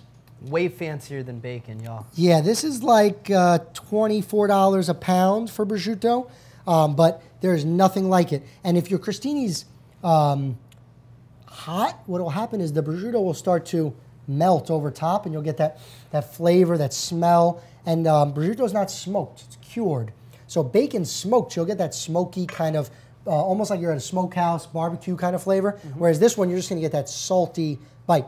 And I've seen a lot of dishes where they'll even wrap prosciutto around different items, Oh, yeah. produce and meats. And I think the big thing for prosciutto is I wouldn't cook it unless you're cooking it like in a sauce and you're chopping up really fine. You could fry it and put it on top. That'll be another element, a crispier element to it. But I wouldn't just put it in the oven, because what happens is it curls up and it gets oily. You don't want that. Yeah, so I've even noticed like on some real high-end pizzas, after the pizza comes out of the oven, then they'll top it with the prosciutto. Especially like the wood-fired pizza places. We have all opening up all over the country, really. And what they'll do is as soon as it comes out, pop it on, and it just kind of melts on there. Yeah, well, it's still hot. So, Chef Michael, you just whipped up some delicious crostinis here. Let's do a quick recap on the different flavors and the ingredients that went into this. Definitely. And then maybe me and you can take a little taste For together. sure. So I'll explain kind of what's on there. So again, going back to that layered dishes, okay, we want to see creamy ricotta, which is going to be nice and creamy. It's got a little herbaceous note to it. We have some umami from the mushrooms and the sherry, okay? Then we have some sweetness from the tomatoes. And then we have that herbaceous again with the basil. And then you got the salty kind of sweet, almost got a little bite to it with the cheese. So you have 5 or 6 different flavor contents. You got different layers, and I think it'll be good. Wow. Yeah. And this is something that you can either create as a vegan dish like we did up here in the front, or if you'd like, you can add a bit of fine meats to it and really take it to the next level. And it lends itself well to anything. Vegan, vegetarian, meat friendly. If you don't want to do pork on there, maybe you could do some crispy chicken, slice it real thin, pop it up on there. It's just like a little canapé, they'd say. Crostini remix. We encourage you guys to try your own at home. And like Chef Michael told us, you can easily use infused herbal oils on all of these dishes that we're creating. We got a lot of exciting stuff coming up. We're going to have Chef Renee very soon creating a gluten-free recipe. We just got started with my man, Chef Michael Scarpa. We made a healthy, delicious beet salad topped with a homemade citrus vinaigrette here. We just created these crostinis. What can you tell the folks at home about what we're going to be cooking up here when we get back? Yeah, so when we get back from our break, we're going to make 2 entrees. So we kind of worked our way from having some guests over, having some drinks, having a salad. Now we're going to move into the entree section. So we're going to do a sausage and pepper ragu, and that's going to be served on top of fingerling potatoes. Ooh, okay? Nice. And then we're going to do, we might do the spaghetti first. We're going to do spaghetti with pesto sauce, alla genovese, and that's going to have Parmesan, basil, garlic, some pine nuts, which is very traditional for the Liguria area of southern Italy. Wow. Yep. So some really delicious meals coming up soon. Make sure you guys stick around. We also have the wonderful John Jacobs in the house, going to be hitting us with some funny jokes. We got Chef Renee. We're going to send it over to her here in a few minutes. Shout out to everybody at home. This is the Magical Butter Show. We're live in the kitchen right now with Chef Michael Scarpa. He's bringing us some delicious techniques. And, you know, I want to just try this food with you real quick. I want to get a napkin here for you. So we got so much different flavor.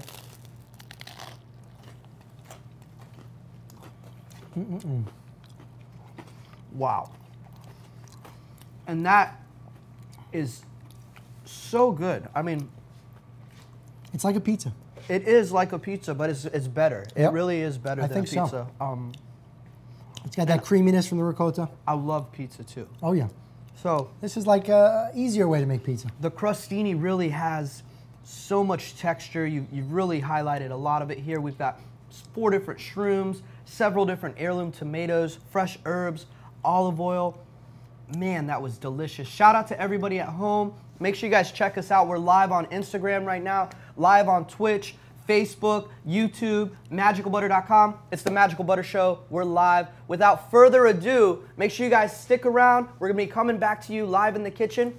We're going to send it over to the lovely, the most beautiful girl, Chef Renee Mercedes, making a delicious infused gluten-free recipe. Yo, Chef Renee, what's going on? Hey, what's up, Chris? How are you guys doing out there? Hi, guys. Hey, Twitch. So if you guys are coming here now, I am going to make an everyday bark, something that you guys can eat, give you sugar off of the spike of the sugar.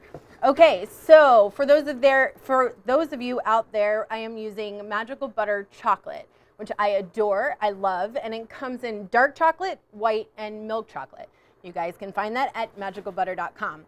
So I'm using an at-home kind of double broiler. Y'all can do this at home. Just take a pot, fill it with water, and there you go. Voila. So already I have about 2.5, 3 cups of chocolate in here, and I mixed it. So I went ahead and did dark chocolate and milk chocolate. One of my favorites, if you guys have hung out and watched my show here before, I love sun butter. You guys can make this at home. Just put some raw sunflower seeds in your food processor. In about 7 minutes, you'll have sunflower butter. Or you can purchase this at the store. Okay, so there goes our sun butter, and then just continue mixing.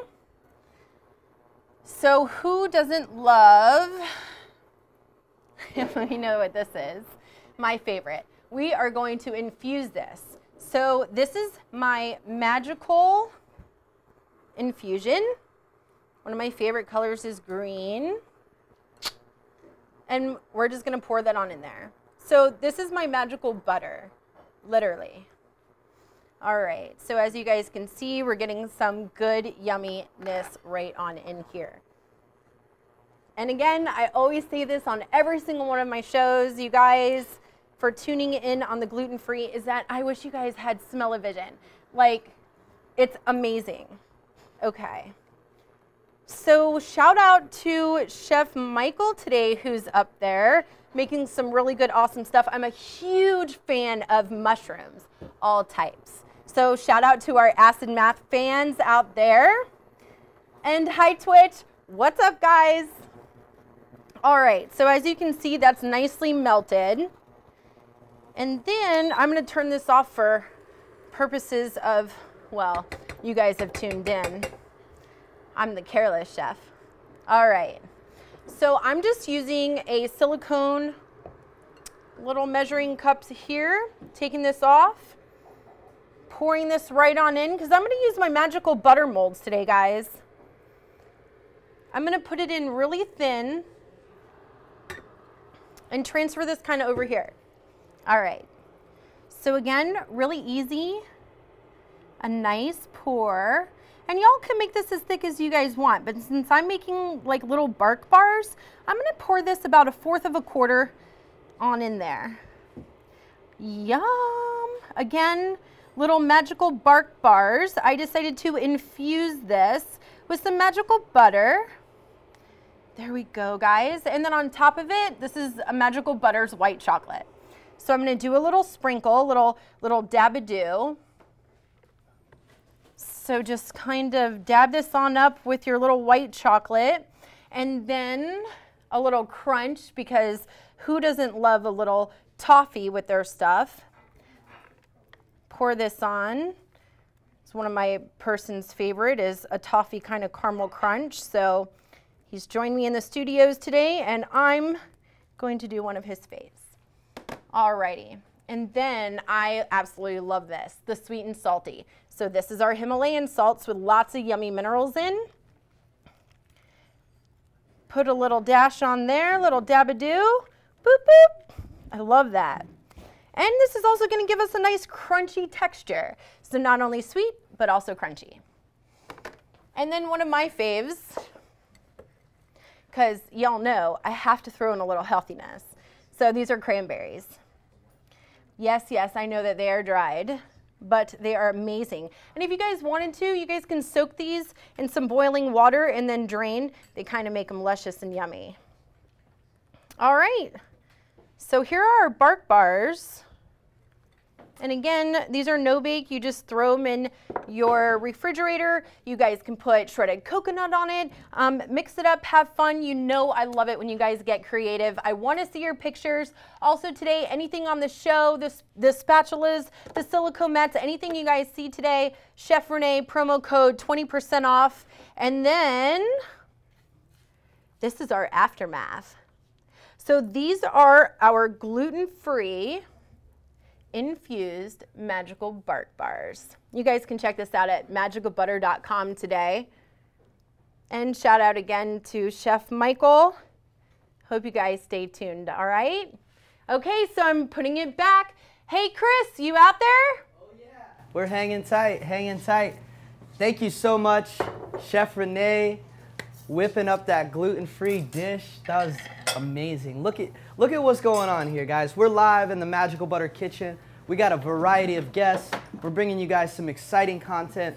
It's so amazing. We just had a friend leave here. He's from Denmark. He couldn't believe what we got going on here in the Magical Butter kitchen. He was very thrilled to see the works of Chef Michael and also Chef Renee. So beautiful. Chef Michael Scarpa, welcome back, my man. We started off strong with our starter dishes. What's going on now? We're about to really kill it. Yeah, so we're going into our entrees now. Just as like a chef, we kind of portion everything out. We think about our meal. So we did a light, fresh salad to start, moves into a creamy, kind of sweet, salty, umami crostini. And now we're going to do a pasta dish, and then we're going to move into our meat dish. Okay? Nice. I'm stoked out. The first thing we're going to do is we're going to make a pesto sauce. And when we say pesto, we're talking about basil and parsley and different herbs. You could put any herb you wanted to. It's like a chimichurri sauce, but an Italian style chimichurri sauce. There's a specific type of nut they use. Yes, this is called a pine nut, okay? It's mostly grown in Italy, and that's why it's so expensive. We don't really grow them here, so we have to import them. But I picked these up at Publix. They have them at Walmart. They're everywhere. And these are toasted already. So that way we don't have to toast them. We toasted our almonds. This is kind of a little cheat step. We got them toasted already. So that's going to be actually our first step. We're going to go ahead and put some pine nuts in our RoboCoupe. Okay. Little food processor action. You're going to really get a nice smooth mix there. Exactly.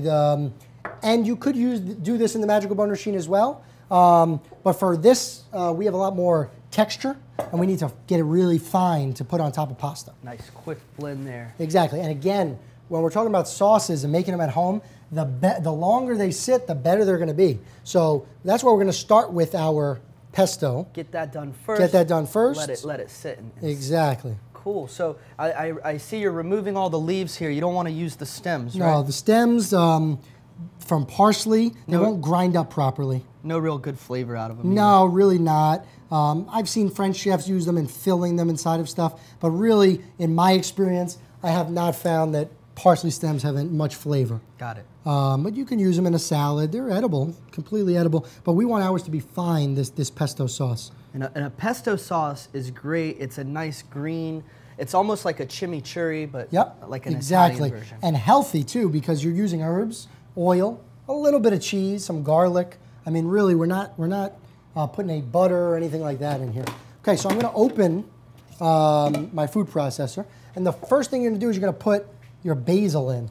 Fresh basil leaves. Fresh basil. And if you look, I have a lot of basil. So going to the farmer's market and getting basil is probably better than going to like a Walmart or a Publix or a Winn-Dixie because you're going to have to buy a lot of it, and then it's going to cost a lot of money. Like, because in a supermarket, they sell a very small portion, almost like a nickel bag, in a exactly. plastic little container. It looks like here you might have bought a whole bag full, right? Like we bought a pound, pretty much. Perfect. A pound of basil, and it was $5. So if you go to Publix, you get 2 ounces for $4. Yeah, exactly. That is crazy. So you got to go to the farmer's market. You got to get the good stuff. Parsley here. I'm going to tear it up as it goes in. Now this food processor is going to do a good job at pureeing this sauce, but we're going to help it out by just kind of picking some of the stuff apart. A rough chop. Exactly. Okay, so herbs go away. We have our herbs in there. We're going to do some lemon zest, and it's kind of weird. People are like, oh, lemon zest. That's kind of weird, but it gives it that little bit of citrus flavor.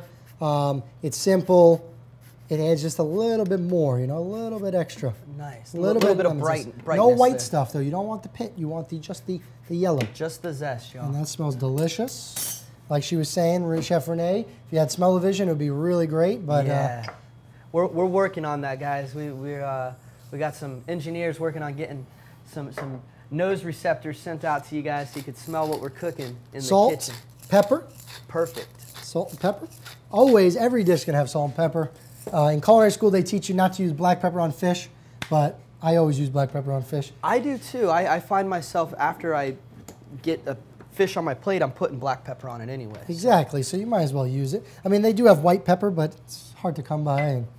All right, so more garlic through my press. I could throw my garlic in here whole. What's gonna happen is the machine's gonna have to work really hard to puree it, and then you might get a big chunk of garlic, and we don't want a big chunk of garlic. So you save that step, just push it through your press there. Exactly. Getting some nice minced garlic already in there. It'll blend much better that way. Oh yeah, oh yeah. And we're gonna do 2 because we're kind of making a lot of pesto here. Now, cool thing about pesto is you can make a lot of it. Let's say you had a lot of herbs that were going out. Let's say you have a little garden at home, which my mom's got her own garden, my fiance has her own garden. Let's say you had some basil in the garden, you had some thyme, you had some parsley, and it's starting to go out. Pick it, puree with some oil, and that'll kind of hold it over. And what you do is you put it in your fridge wrapped with a lid, and then it pretty much stays for a couple weeks at least. And then you don't have to sacrifice all those fresh herbs. Yeah, you don't want to throw them out. I notice herbs they grow so quickly when you got a garden of your own. It's like you almost don't know what to do with them, and that's a great tip. You can create some delicious pesto or other sauces and dressings. Exactly. So herbs are in here. We have our garlic, salt, pepper, a little bit of lemon zest. I'm going to put actually a little bit of lemon juice, and that's just going to give it a little acidity. Nothing too crazy. We have our pine nuts in here as well. That's going to kind of make almost like a nut butter, but it's going to be at the bottom. We're going to add a little olive oil right now to loosen everything up to make it go, and then we're going to stream olive oil in as we blend it up. A big thing about pesto, it has a lot of cheese in it, but you don't want to put the cheese in all at once because then it kind of gets that mealy texture. Right. We want to add it at the end. Give it 2 buzzes and we're done. Nice. Okay? I got you. Gotcha. I'll put these back here. We're going to get our bowl ready so that when our pesto's done, we can put it in a bowl. And then what we're going to do is we're going to simply toss our pasta in with the pesto. I'm going to make a little cream sauce to kind of brighten it up. And then that's really it. That's dinner. Wow. Easy. Quick and easy. Okay. All right, so we're going to close this guy up. You got to make sure these guys have a safety lock on them. You want to make sure that they're on. It won't start without it being on. Okay. We're going to kind of let it do its thing, and we're going to check the consistency of it. We want it to be creamy. So this is when you start emulsifying. Again, same word we used over here. You want to make that emulsification. So you slowly add that oil in as it mixes and blends there. And we're going to help this machine out because it's not perfect. I'm going to close it. We're going to take the lid off. Okay, we're going to help it out. I'm going to get one of our green spatulas. And we're going to push it off the sides. Because it all kind of knocks itself on. Exactly, and we want it to be creamy and we want it to break down real good. We're going to need a lot more oil, and then we're going to add our cheese, some salt and pepper, and really we're good. So you got to push all the ingredients back down so they make contact with the blade. We'll let that roll for a minute or so. I'm going to lower down my water for my pasta. It's boiling. Induction burners, this is what's great about them. I put this on 6 minutes ago. Water's boiling. Just like that. So usually it might take almost 10, 20 minutes to exactly. boil water. So. Depending on what you have at home. All right, we're going to strain, put some more oil in here. I'm going to do some of that grapeseed oil. It's that neutral creamy oil. Stream some of that in. Then we're going to start getting you'll see it start to get liquefied a little bit. We're going to stop it. Help it out a bit. So that's looking pretty good. I'm going to take it out. And it was simple. Really, really simple. It looks kind of creamy there, and it looks a little loose right now, but watch when I add that cheese in, and I'm going to add that cheese in by hand, actually. You can add it in the machine, certainly, but I think that it'll be better if we hand mix it. Look how green. Nice texture there, nice and thick. Now, there is another way to do this, where what you do is you take your basil and your parsley, and maybe you want to do some spinach in there, and you actually blanch them in boiling water, which means you put them in there for about a minute or 2 minutes. You take them, you blanch them, and then you shock them in cold water, and it's going to get super green, like neon green, really dark. And then you preserve that color. Even though we have good color here, you could get a better color. It's kind of that purpose would be. That's interesting because I know there's a similar process that chefs and people will use with cannabis, and it does the opposite. It will strip the plant matter of a lot of its chlorophyll and color. So interesting. With these herbs, it's actually going to help brighten them up and preserve that color. Okay, we have 2 types of cheese. Okay, this is going to be a Parmigiano Reggiano. Okay, it's a cow's milk cheese, and it's aged for 24 months in northern Italy. And then we have a Pecorino Romano. Pecoro in Italian is sheep. So we're using sheep's milk and cow's milk. The sheep milk has a little more bite to it, almost like that goat's milk. The cheese has a little more of that acidity in there. So depending on what type of animal you're getting the milk from, it changes the texture. Okay, we put some cheese in there. Nice. We mix it up. The cheese kind of acts like a binder, and it binds this pesto up, which is really cool. If you want to mix that for me, I'm going to push this rubber down here. Look at this thick texture here. We've added a couple different cheeses now, plenty of fresh herbs, basil, pine nuts, some olive oil, grapeseed oil. Perfect. Now, if you wanted, which I like, a little spice, a little chili flakes. I love some red Why pepper. not? Why not? Beautiful. Right? Okay, now that's pretty creamy. Once we add our cream and our pasta, you're going to see that the sauce is going to get a little whiter, but it's still going to be rich in flavor. Nice. We're going to grab a spoon. We're going to taste this. And what's cool about pesto is, and even dressings or anything, is as it sits, tastes better. That's delicious. You want to taste? Sure. Let's do I'd a little love to. taste. This would be something amazing to put on some crostinis as well. Oh yeah, you could definitely add these to those crostinis, and it'll be delicious. Wow. That's So good, much- right? Yeah, fresh herbal flavor. It's got a little background of that peppery kind of olive oil note to it. Then the cheese really at the cool. end. Okay, so what I think we're going to do on this dish is we're going to pause and let's let this sit and kind of mesh for a second. Skirt. Okay, All right. and we'll skirt on over to here. I have some fingerling potatoes. Not to confuse you guys, we're making a spaghetti with pesto sauce, but we're also going to make Italian sausage ragu with roasted fingerling potatoes. So as a chef, you have to multitask pretty well in order to get dishes out quickly and to cook things rapidly. So what we're going to do is we're going to get these cooking at least while we're making everything else. So this will probably take 15, 20 minutes to cook these potatoes. We want to make sure they cook. So I've rinsed them already. I've dried them. We're going to add salt. We're going to add some of that grapeseed and olive oil. We're using a blend again. This is the creamy neutral oil. This one's that peppery extra virgin olive oil. You want to get a lot of oil on them. A little more salt, because again, we're not seasoning the inside, we're seasoning the outside. And so it'll retain a lot of that flavor. Look some at black pepper. Okay. And then we're going to take, again, whole leaves of thyme, because I'm not worried about breaking them up. We're going to mix them in, and then we'll be good to go. I'm going to do a little parsley stem in there.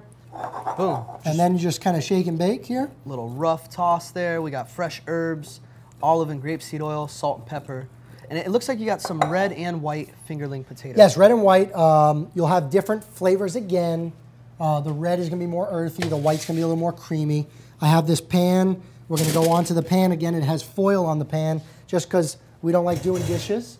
And why do them if... I know the crew appreciates that. Yeah, right? Nice one. Okay, we season the outside almost like too much. But you'll notice when you bite into it, you'll get that salty bite. But then in the middle, it's kind of not too flavorful. So this will help kind of mesh those flavors. Get it all the way through. Oh yeah. Okay, this is gonna go in the oven. We're at 375. We're gonna cook them until they're fork tender. Okay. Wow, it's getting hot in here, guys. We got Chef Michael Scarpa hanging out with us, creating some delicious, healthy food live in the Magical Butter kitchen. We started off super strong. We're creating a pesto sauce right now. And just to keep our steps in order, we got some delicious fingerling potatoes that we just threw in the oven. What's gonna be next here, sir? Okay. Next, we're gonna cook off our ragu and get that going as well. And then we'll boil our pasta, we'll serve our pasta, and then hopefully everything will be ready to go, and we can kind of plate it up, and I'll explain the dish a little more in detail. But what we have here is we have mild Italian sausage. Okay, we got it from our local store. I'm gonna put on the burner here, and I'm gonna turn them on, let's say, 8 or 7. We want it to smoke again. I'm gonna use the grapeseed oil because that is for cooking. Olive oil, typically not for frying or like pan frying or anything like that. It's for sauteing. So let's say you're sauteing some pasta, you add a little oil. You wouldn't add the grapeseed oil, you'd use that to kind of fry. What we're gonna do is we're gonna fry this up in here, put it in the oven again. It's gonna take about 10, 15 minutes to cook. And then while that's cooking, we're gonna get everything ready for the ragu itself. Perfect. Yeah. And for everybody at home who's just tuning in, thank you guys so much. We're live. This is the Magical Butter Show. We got the world-renowned chef Michael Scarpa hanging out with us. And it seems like a lot of this food has a common theme. We're looking for healthy, fresh ingredients, and it's coming all from a specific region. Why don't you tell the people at home some of your inspiration and where it came from? Definitely, definitely. When I worked for Mario Batali in New York City at Del Posto, a lot of the stuff we did there was regional Italian cuisine, and that's kind of where I learned a lot of the more finesse of the Italian food. And then my background is Sicilian, so it's an island off of Italy. It's been conquered by the Armenians, the Africans, the Greeks, and the Romans. So it's got a lot of different flavors there. Middle Eastern, it's got Italian, it's got Greek, it's got a lot of Mediterranean flavors. So that's where my inspiration comes from a lot of these dishes. Healthy salads, quick appetizers. We're making a pasta with pesto sauce. There's no sorts of bad fat in there for you. It's all healthy. The only thing that could be questionable about your healthiness is the sausage, but we had to indulge a little bit here and make sure we're making good items. And pork and beef sausage is delicious, and why not, you know? Absolutely. So wonderful. So we got our pan heated up with some grapeseed oil, and it's crucial to get that nice and hot. Exactly. We want it to get up to almost smoking. We're going to brown our sausages on two sides, and then we're going to go into the oven with the actual sausage. I'm going to grab a pan out of the oven that I was using previously. Take these boys out. And we're going to use this for our sausage. Perfect. Yep. Perfect. Okay. So, while our pan heats up, we have a couple different things that we're going to make for our ragu. So we're kind of doing two recipes in one, just so that way we're ready to go when it comes time.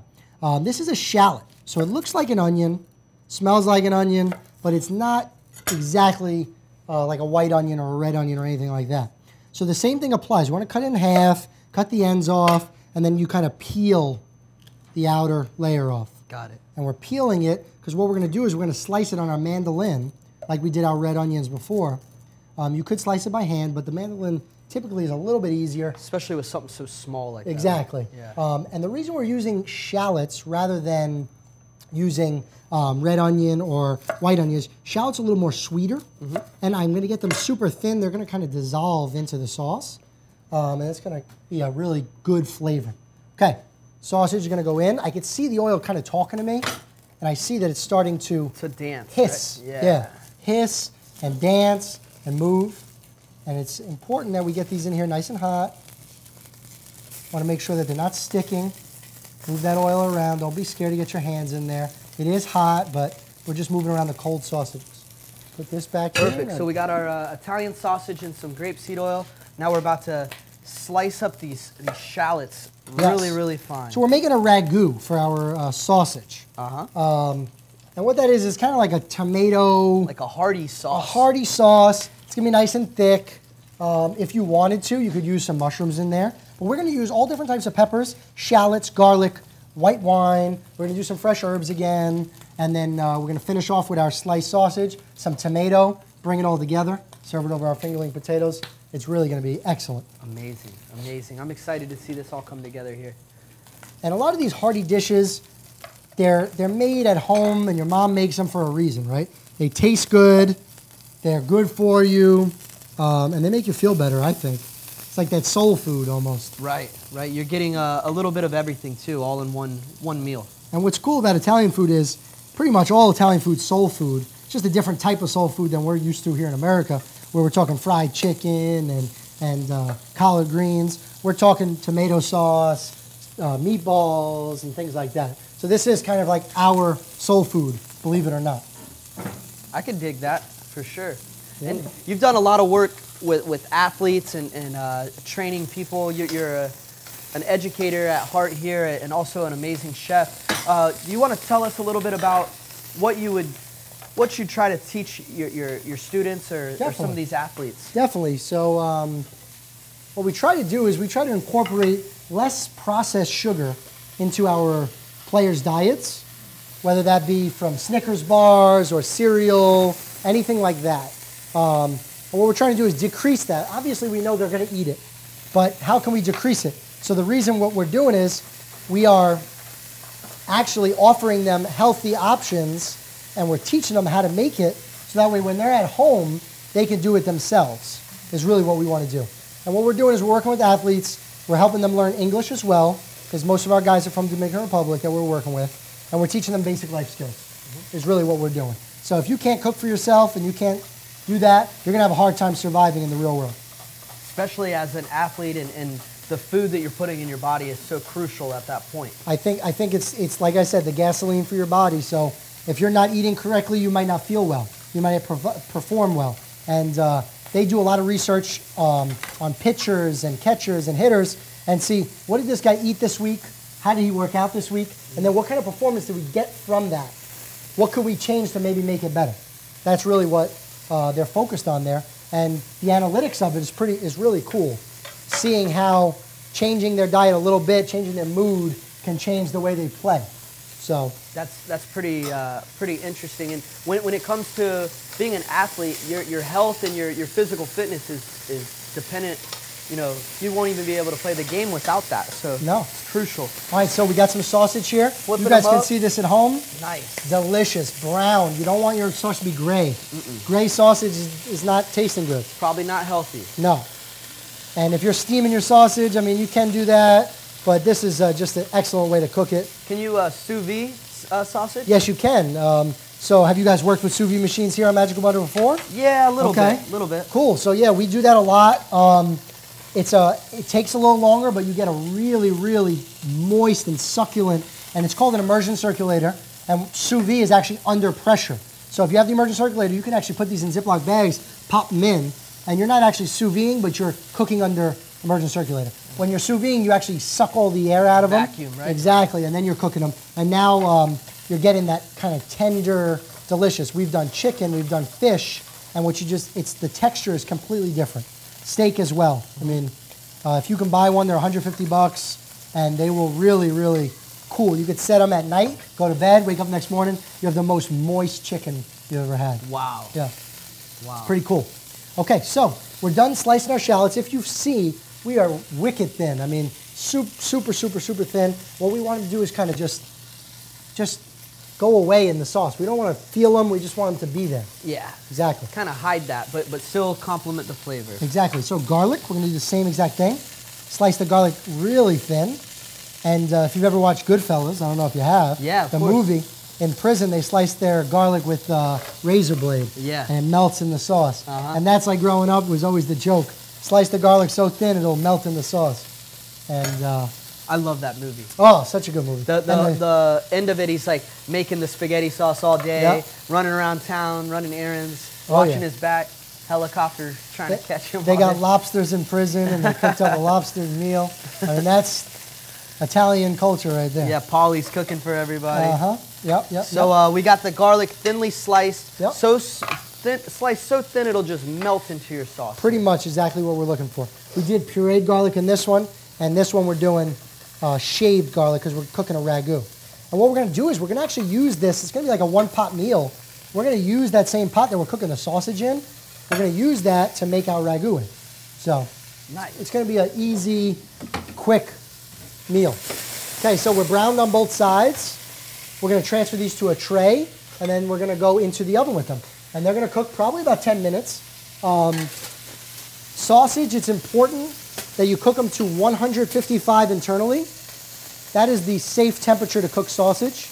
It is a ground meat, so it has to be cooked to 155. So you've browned them now on the outside, and then now we're gonna bake them so they get thoroughly cooked on the inside. We're also checking our potatoes in here. We want to make sure we're moving them around. We're getting them nice and brown. We're getting them crispy, and they're going to be fork tender when they're ready. Perfect. Okay, those go in. All right. All right. So multitasking. Yes, exactly. Multitasking. I took this off the heat. The oil, we're going to use it. We're going to use all that brownness, but we're not quite ready yet. So we're going to just kind of chill out for a second, take it off the heat. I always tell my kids, if it's burning, right, take it off the heat. You don't want to just leave it there and watch it and get nervous. No. Take it off the heat, control the temperature. As something burns, that smell gets worse and worse. Especially in your house, if you don't have good kind of ventilation. Ventilation, yeah. You're gonna. It's gonna smell up the house. It could smell up your house for several days. Yeah, exactly. Had that happen. Okay, so we're ready to go here. We're going to start cutting our peppers for our ragu. Might be, they just go off. Yeah, they're crazy. Okay. So, peppers. We have 4 different types of peppers. Again, we're looking for presentation. We're looking for a little bit of everything, right? So, I'm going to teach you guys at home the easiest way to cut this pepper. Okay, I know you've seen it different ways, but I promise you this is the easiest way. All my players I work with, they think this is the best way too. All right, cool. So, take our knife. We're going to cut into the pepper. And then as we cut, we're going to turn. Keep on rolling. Keep on rolling, exactly. Wow. Roll, roll, roll, roll, roll. And all that leaves you with is kind of the trash. The waste. Okay, throw that in the garbage. We got our roll here. That was pretty easy. Yes. I've seen it done different ways, but... That is the easiest way. No seeds, no issues.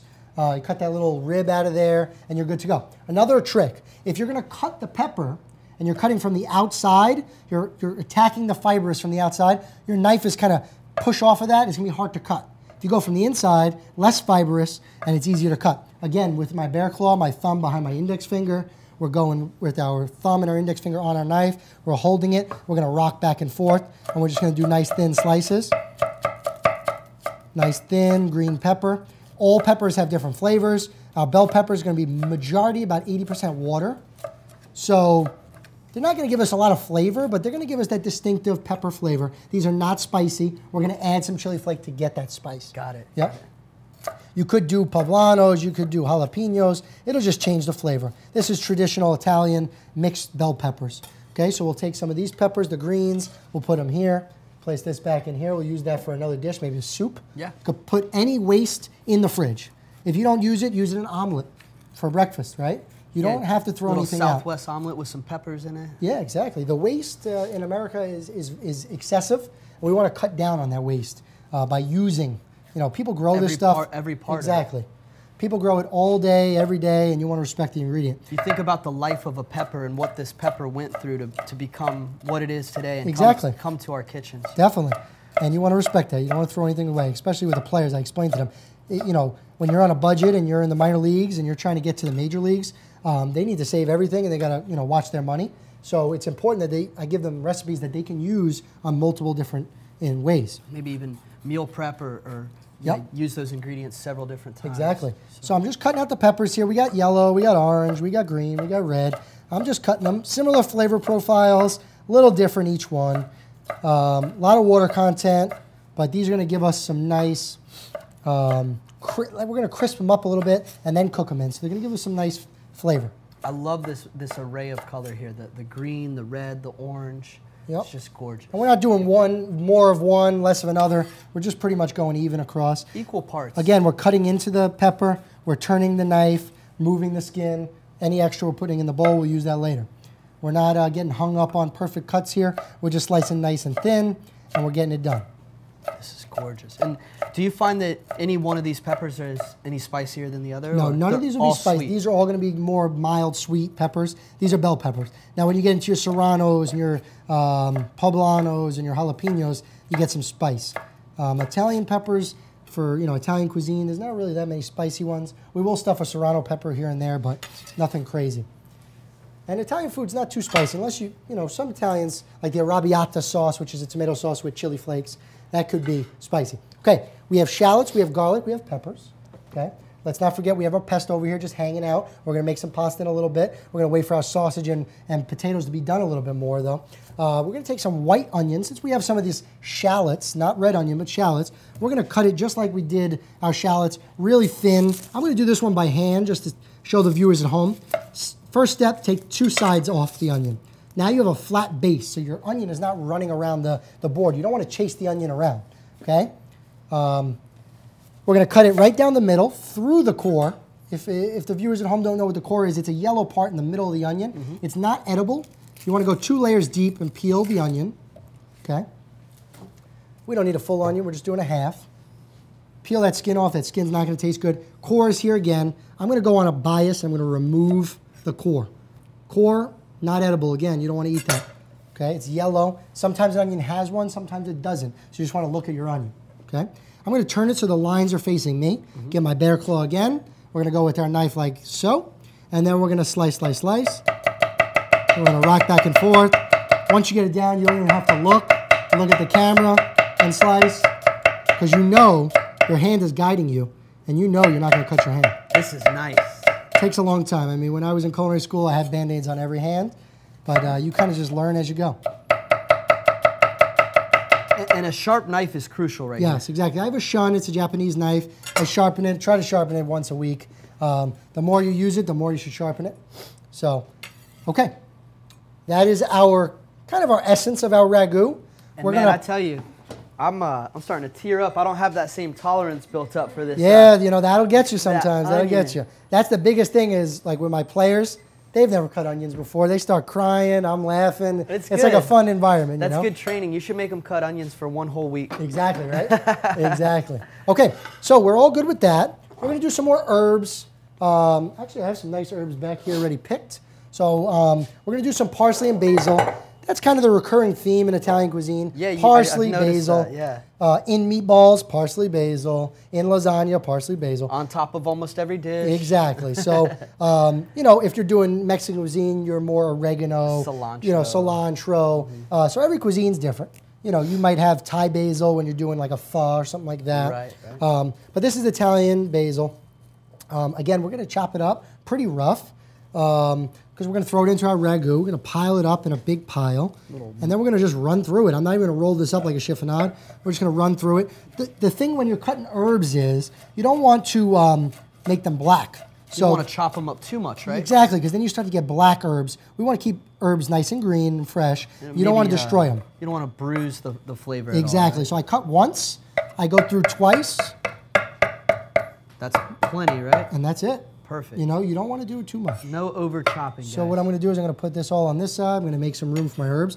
I like to work on small spaces and keep one pan dirty, you know what I'm saying? Because if you start dirtying the whole kitchen, it's going to be real tough for you. It becomes more stressful that way. Exactly. So I turn this back on, and the first step we're going to do is we're going to add our onions and our garlic, okay? Those are going to cook first. Then we add our peppers. I'm kind of going in order here. Yeah. This already has that oil that cooked with the sausage. Perfect. So we're having that salty, kind of fatty flavor in there already, and we're just going to add to it with some caramelized onions and some garlic. Now we're caramelizing because onions naturally have some sugar in there, and they're going to brown up, and we want to make sure they're real brown. I love the flavor and smell of caramelized onions. Oh yeah, it's really the best. Everything's better with caramelized onions. Salt and pepper. Perfect. Right there in that oil that we already cooked our sausage in. Meanwhile, we have our sausage cooking in our oven here. Yep. Finishing off, we also have those fingerling potatoes. Chef Michael's chopping up all these fresh Italian peppers, delicious herbs. We got our onions and our shallots and garlic all finishing right now in the pan, getting nice and brown. So pet peeve for me is I always like to use rubber spatulas when cooking. I don't want to scratch up my brand new pans. We don't want anything to ruin our pans. You want to take care of them. That's a good point. So to preserve the life of your pan, Chef Michael loves using silicone utensils. You guys can get these Magical Butter spatulas at MagicalButter.com. Yeah, these are good. High heat, right? You can cook with them all day, and they're not going to melt on you, and that's really important. Okay. All right, so we're browning our onions. We're going to add our peppers next. We're going to get those browned up too, and we're not going to cook this until it's mushy. Again, we want the little bit of texture, so we're going to cook them pretty quickly, 5-10 minutes, and then we'll be ready to go and make our ragu. We got yellow, orange, red, and green bell peppers in there, all nicely sliced. So now is the time to add your spice. If you like it really spicy, add a lot of spice. If you want to add infused oil right now, now would be the time. We're going to cook it, finish it, and then it'll be ready to go. So chili flakes. We're doing a little bit, maybe a little kick. The sausage is not spicy. Got it. So we're going to add some spice to it. And even sometimes I add it to my regular sauces, and it doesn't give it a spicy note. It just gives it a little background flavor. You won't get that spiciness on your tongue. You'll just get that little bit of flavor in there. Right, it's not overwhelming at all. So here we go. We got our crushed red pepper flakes there, the peppers and onions, garlic and shallots, all mixed up. You guys could easily make this an infused dish by using some magical olive oil or grapeseed oil. This is amazing. So definitely. Perfect. So now we've got this going. Meanwhile, the pesto is hanging. We might just call it resto as it hangs out there. Yeah, it's just hanging. The longer it hangs, the better it tastes. And It works out in our favor today, you know, it works out because we need it to kind of sit and mesh. I'd like to keep it overnight, really wrap it tight so it doesn't turn black. Got it. But you'll see it's just perfect. Fresh and Thick. very herbaceous. You can Yes. smell that. You can smell from far away, actually. It's really tasty. delicious, guys. Okay, I'm going to mix. Mix. Mix. Then the next step for this sausage and pepper stew, if you will, we're going to add some white wine to deglaze the pan. Got it. Deglazing is going to kind of get all that brownness off the bottom, cook everything down real nice. I'm going to turn it up a little bit. And what we want to do is once we add that white wine, we want it to boil because we don't want raw alcohol flavor in our sauce. That's not going to taste good. Yeah, I've tried cooking with white wine in the past, and it took me a while to really get the hang of it. You got to make sure you cook it all off, Oh, yeah. or you're going to be stuck with that kind of tangy flavor. So again, we're making sausage and pepper ragu with fingerling potatoes. We're doing a tomato base for this. Peppers, onions, garlic, a little chili flake. We're going to serve that up on a dish. You could put it on a sandwich if you wanted. You could put it on a pizza if you wanted. Stuff it inside a calzone. I mean, this is really versatile. And if you could smell it right now, you'd be smelling something real nice. We got Chef Michael Scarpa here showing off his culinary styles and techniques. We're creating a delicious, healthy recipe live right now. Thank you guys for tuning in at home. We're coming to you guys live on YouTube, Facebook, Instagram, Twitch. Oh, yeah. Chef Michael Scarpa hanging out in the kitchen here, Magical Butter style. Oh, yeah. Excited you guys had me today. It's been a fun experience. Thank you, brother. This is really cool. I'm learning a lot. You're sharing some of your knowledge with the people at home. We're getting some firsthand knife skills and techniques on plating, and also, you know, order of when you're preparing your dish. You really have to plan it out ahead of time. Definitely. Plan for success. Okay, we have some Pinot Grigio. It's like a dryish white wine, a little sweetness. It's cheap, that's why we like it, right? $4 or $5. You can use the old wine that you might have at home, maybe. I'm going to put a little white wine just to cover the bottom. I'm putting a lot because it's going to cook down, and we want to concentrate that flavor. It's going to give a little acidity. Nice. Yep. So white wine, any brand will work. I wouldn't use like a Sauvignon Blanc because that's more floral. We don't really want too much floral. This is kind of light, crisp, a little bit of sweetness to it. It works well. What about maybe a Chardonnay? Chardonnay might work, but unoaked. You wouldn't want to do an oaked Chardonnay. The oakiness might play a little weird with the tomato sauce. Throw it off. Yeah. Stainless steel Chardonnay would work perfectly. Anything you have open in your fridge, boom, do a little shot of it. It adds a little layer of flavor. That's really it. All right, let's check our sausage. I'm going to tell viewers at home if they don't have a thermometer. If you don't have a thermometer, get a Magical Butter decarb box. Comes with a digital integrated thermometer. There we go. That works too. But if you don't have any of those, what's the technique if you don't have one? You can feel the sausage, and what you want to start seeing is it's not soft. It's really hard. Juices are flowing, and the juices that are flowing are not, they're not bloody. Okay, they should be cooked. So let's check this. When you have your Magical Butter little thermostat here, you want to put it in the center of the sausage to kind of get an idea. So we're good. This is nice and crispy. It needs to be at least 150 degrees is the target temp. We've achieved about 186 here. Yep. So that's perfect. Which is fine because sausage has a lot of fat in it. So we're not going to get dry sausage out of here, but we want it to be fully cooked. You don't want to eat raw sausage. Never. That's for sure. Never that. And I like how you checked more than one. Yep. Just for to make keep sure it we're thorough, good. right? Exactly. So I'm going to take these sausages actually off of here. I'm going to use that same pan we used before. Why not? It's got some onions and peppers on there. I'm going to just place them on here. We'll get rid of this big tray so we have some more room on here. And these things are nice and brown. That's really what I'm looking for, is the color. The color which creates flavor. Definitely, really that's what I was going to say, because like without that brown color there, you really don't have all that nice, delicious flavor. So. No. Okay, we got our sausage plated. We have our peppers and onions working real good. Sizzling away. This Pinot Grigio is reducing nicely, deglazing the pan. We want it to be almost fully gone, and this is called sec, cooking to sec. And you want it to be creamy, but not too thick like syrup. But you almost want to get it to a syrup consistency just right before it. Got it. And that's cooking to sec. You want to cook that wine out. And we're almost there. You see how it's starting to get creamy? It almost looks like there's a butter in there. There's no butter in here. None. But Yeah, you can see a lot of the color coming out of the onions and peppers there. So. Okay.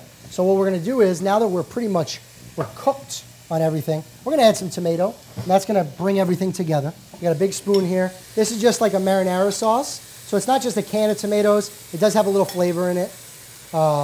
It's got a little onion and garlic already. It's got some tomatoes, and we're good on that. Wow, look at this. Delicious. And we're gonna, if you can shut that off for me, that'd be great. Since that we didn't open a can of tomatoes, we don't really have to cook this off anymore because it's already cooked. We are doing a jar of cooked marinara sauce, or let's say you had some leftover sauce in the fridge. That's what you would add to this. If you did want to put just raw tomatoes from a can, cook it for about 10 minutes. You can make a sauce from scratch as well. Exactly. Yes, 100%. So we leave that in there.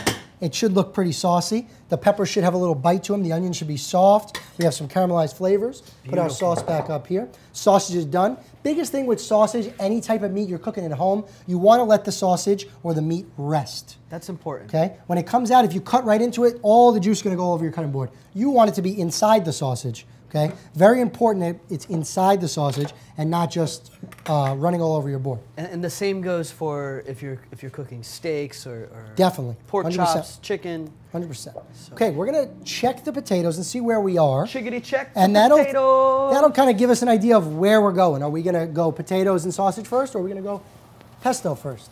And we'll see. And that's kind of how it is in the kitchen. You got to see when things are done. There's no set timeline. When things are done, that's when we'll plate them. We're not going to plate them prematurely. Okay, so for the people at home, the way to check potatoes, take a fork. You want to go inside. You should go in without hesitation. Goes right through. You're pretty much done. So I'm going to let these set. And what we'll do is we'll do sausage and peppers first. Perfect. Okay? I love it. I love it. So at home, you could plate this in a bowl. You could plate it in a plate, whatever you want to do. So what I'm going to do is I'm going to plate it in a nice bowl here, actually. Okay? It's kind of cool. We're going to do some layers here is what we're going to do. So I'm going to grab a spatula. If you look, our fingerling potatoes have salt all over them, some herbs on them. Fresh olive oil, grapeseed oil. Exactly. A little bit of everything. We do some reds, some whites, a little bit of everything. Nice. Pile them up. They're like little potato Legos. Exactly. And when you have a dish, it's kind of cool because you're adding dimension. We're going to put all that sausage and peppers on top. So I take these with my tongs. I'll put them back over here. I'll plate this up right here. Our sausage has been resting for a couple minutes. Everything is hot and ready to go. We're just kind of going to wipe down as we work. We don't want to work in our own mess here. We're going to grab our knife, take some sausage. Okay, these are going to be hot. You could wear a glove. I'm going to slice them little coins, kind of on a bias. Oops. Whoop. Don't worry about that one. That's all right. We're going to use tongs here because we are a little bit warm. Okay, we could flip them this way and cut the other way away from ourselves, which is also a good idea. You don't ever want to really cut towards yourself.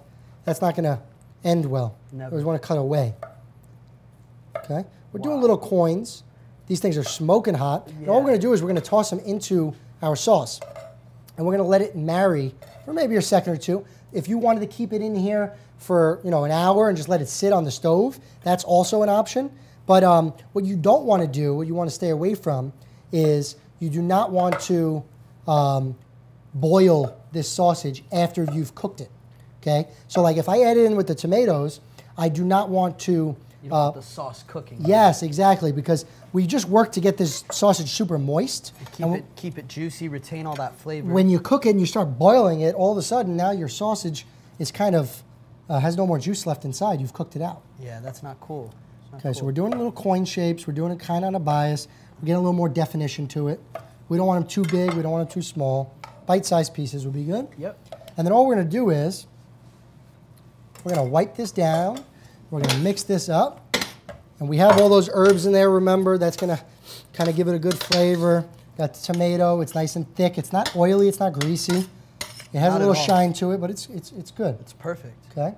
We're going to go right here. Our finished potatoes there.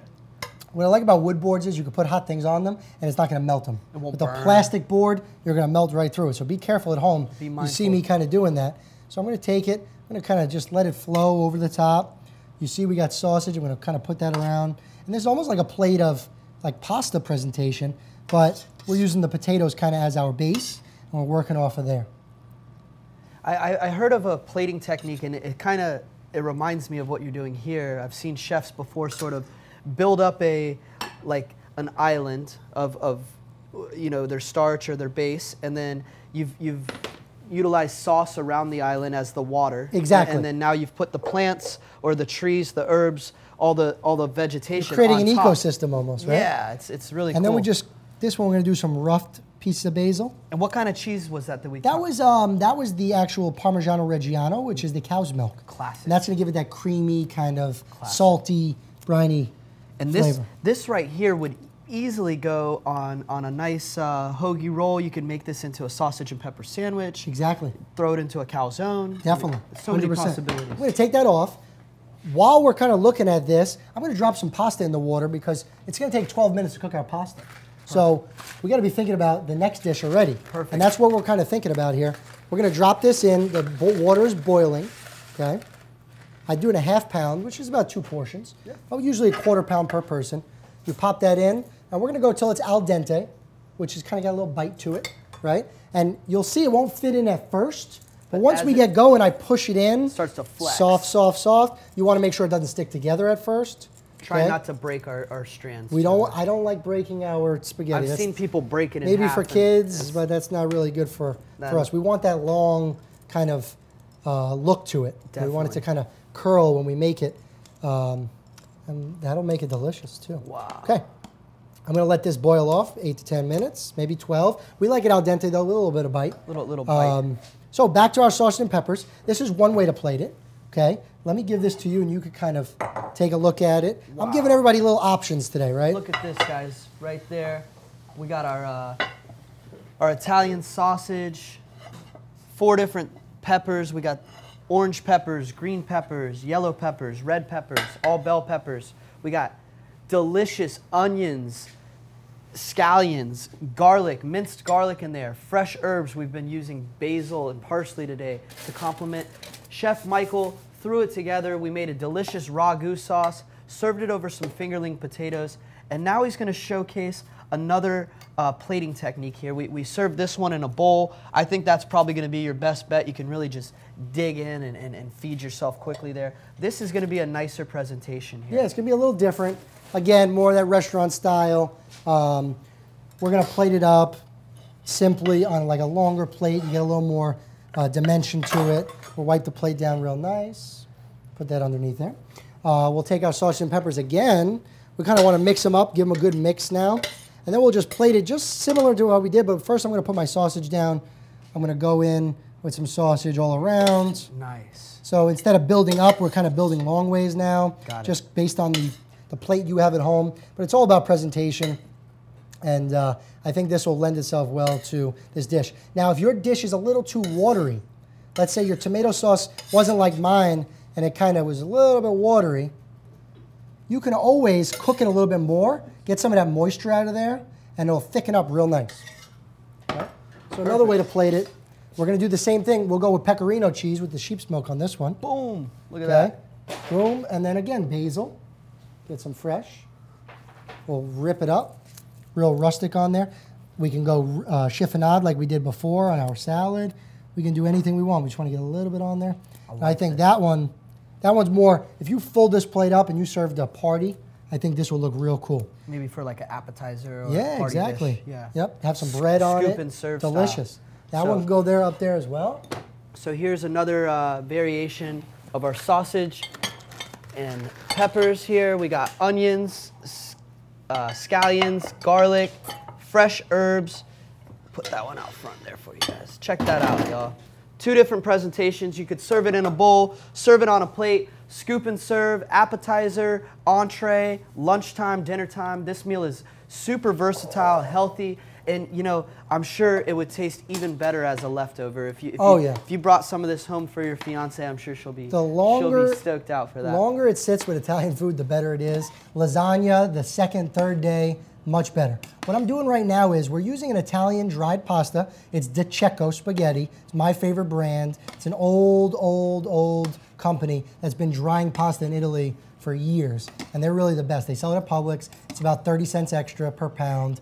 Definitely try it. It'll give you really some good al dente flavor. Okay, back to our pesto here. We have some pesto. It's done. We did herbs in there. We did some basil, some garlic, some parsley, Parmesan cheese.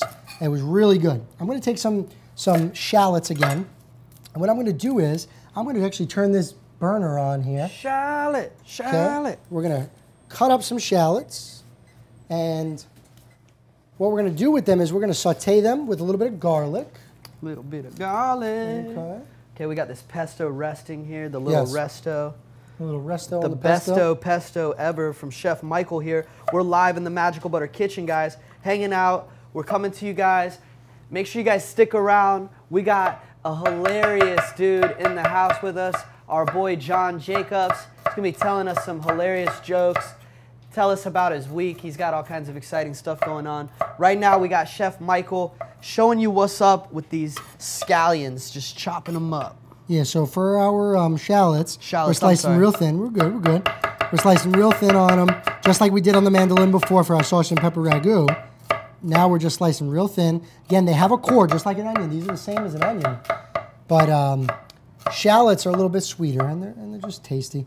What we're doing is we have this beautiful pesto sauce, but I want to add another dimension to it. And for the listeners who like to kind of indulge a little bit more, we are going to do a little bit of a cream sauce. Okay, so we have some shallots. We're going to go into the pan. We're going to cook those up real nice. We're going to add some salt and pepper. And we're going to let those cook down. We're going to add some cream, reduce that down, and then we're going to add that to our pesto sauce. Perfect. So we're going to get a little more creaminess, a little more like white color into this. I'm going to add a little chili flake, touch, not too spicy, but a little something to it. That's the way to go. So we have our pesto sauce. We have our pasta cooking as well, right? We're cooking it al dente, which means in Italian, to the tooth. We want it to have a little bite to it, but we don't want it to be completely raw and get stuck in your teeth. Right. Okay? Right. We want it to be, edible, of course. So pesto looks good. I might add a little more cheese to this pesto, kind of help push it together. We're also going to use, and a lot of chefs and a lot of fancy restaurants, when you get a sauce for them, let's say you did a summer vegetable pasta primavera, let's say, they're going to use the cooking water from the actual spaghetti in the sauce because it's going to help thicken the sauce up a little bit, and it's also going to help kind of loosen the sauce up in the same respect. So it's got pasta water. Yes, there. It's got the starch from the pasta. Will help, and then if you need to loosen your sauce, you could add that. Wow, Yep. that's a cool little trick there. Yep. So Tips you'll and see tricks. we'll add it to our actual pesto sauce. So we're cooking this up. I am moving this because it will burn since I sliced it so thin. It's quick. It's quick, and these burners take very quick. Whereas ones at home, maybe you have an electronic one, it might take a little longer. But you want to keep an eye on it. You don't want anything burnt. Okay. And this has such a nice smell here. You're starting to smell those caramelize a bit. Yes. A little bit We're of sweetness. caramelizing. It's getting soft as we cook it. We're going to add in some cream. We have heavy cream here. Making a pesto cream sauce here, live in the Magical Butter kitchen. Thank you guys for tuning in. If you were going to be like very health conscious about this dish, you can just go straight from pasta water, some pasta in here. You don't have to add You don't have to add the cream. The cream is going to add that luscious, unctuous kind of thick texture, aspect right? to it. Yeah. Everyone loves a cream sauce. So I think so. Come on. This is a little French influence on our Italian roots here. A little pesto cream sauce for y'all. Yeah, definitely. Thank you so much. We're proud to have you here. Chef Michael Scarpa in the house. He's doing culinary stuff for athletes all over the globe. And today he's really highlighted some delicious Italian cuisine, robust, hearty flavors and meals, quick and easy. You could do this for yourself or you and a loved one if you're trying to host a nice little special date, or maybe even prepare some meals for your father this Father's Day. This is one way to really light up his life. Definitely. So we're adding some more of these heirloom tomatoes. Yeah, we have them here. They're sitting here. Why not add them in? Gorgeous. Right? Cream will kind of talk to you a little bit as it cooks down and it's boiling real nice here. It's talking to us. It's saying, okay, I'm almost done. Don't let it overboil. Once it kind of reduces and you see the nappe, or if you put a spoon in there, it kind of sticks to it. That's called nappe in French cooking. That's what we're looking for. We're looking for that raw cream to be cooked off, and we're gonna have some creaminess, and it's gonna be delicious. I'm gonna taste it, see where we're at, what kind of flavor do we got. Excellent. I'm gonna shut really that off. Thickens up there. Oh, really? Yeah. I'm gonna add this to our pesto, and I wanna kind of give it not like a whisk, but you want doing that for me? Yeah. Just a little mix, just because we don't want anything to turn brown. We're cooking it nice and slow. And then we're in we go. mixing this in with our fresh herbs, and you could see this bright green pesto that was super thick starting to incorporate with this cream sauce and get a nice green color, a little bit more of a looser consistency here. Wow, this is going to be the perfect topping for our pasta today. Okay, so the best way to tell if pasta is done or not is to taste it, okay? You can throw it against the wall and see if it sticks. That might work. This is a very, this is a quality spaghetti, so it's going to take a little longer to cook. You'll notice when you bite into this one, it gets stuck in your tooth. Not ready yet. It has a little longer left. Yep, yep. Probably 2-3 minutes, maybe 4. But quality spaghetti, when you're cooking it, it won't turn into mush really quickly. It'll kind of hold together a little bit better than if you bought maybe that Walmart brand spaghetti. It kind of looks like an off color.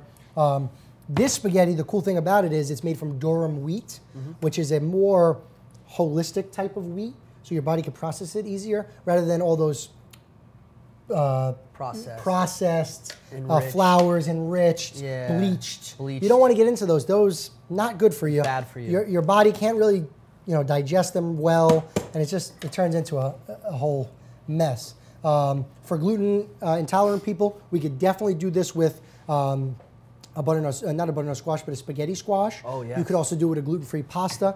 What's cool when I worked at Del Posto was we were the first fine dining restaurant in New York City to offer a fully gluten-free pasta tasting menu. Wow. So I could come to dinner with you, let's say you had celiac disease.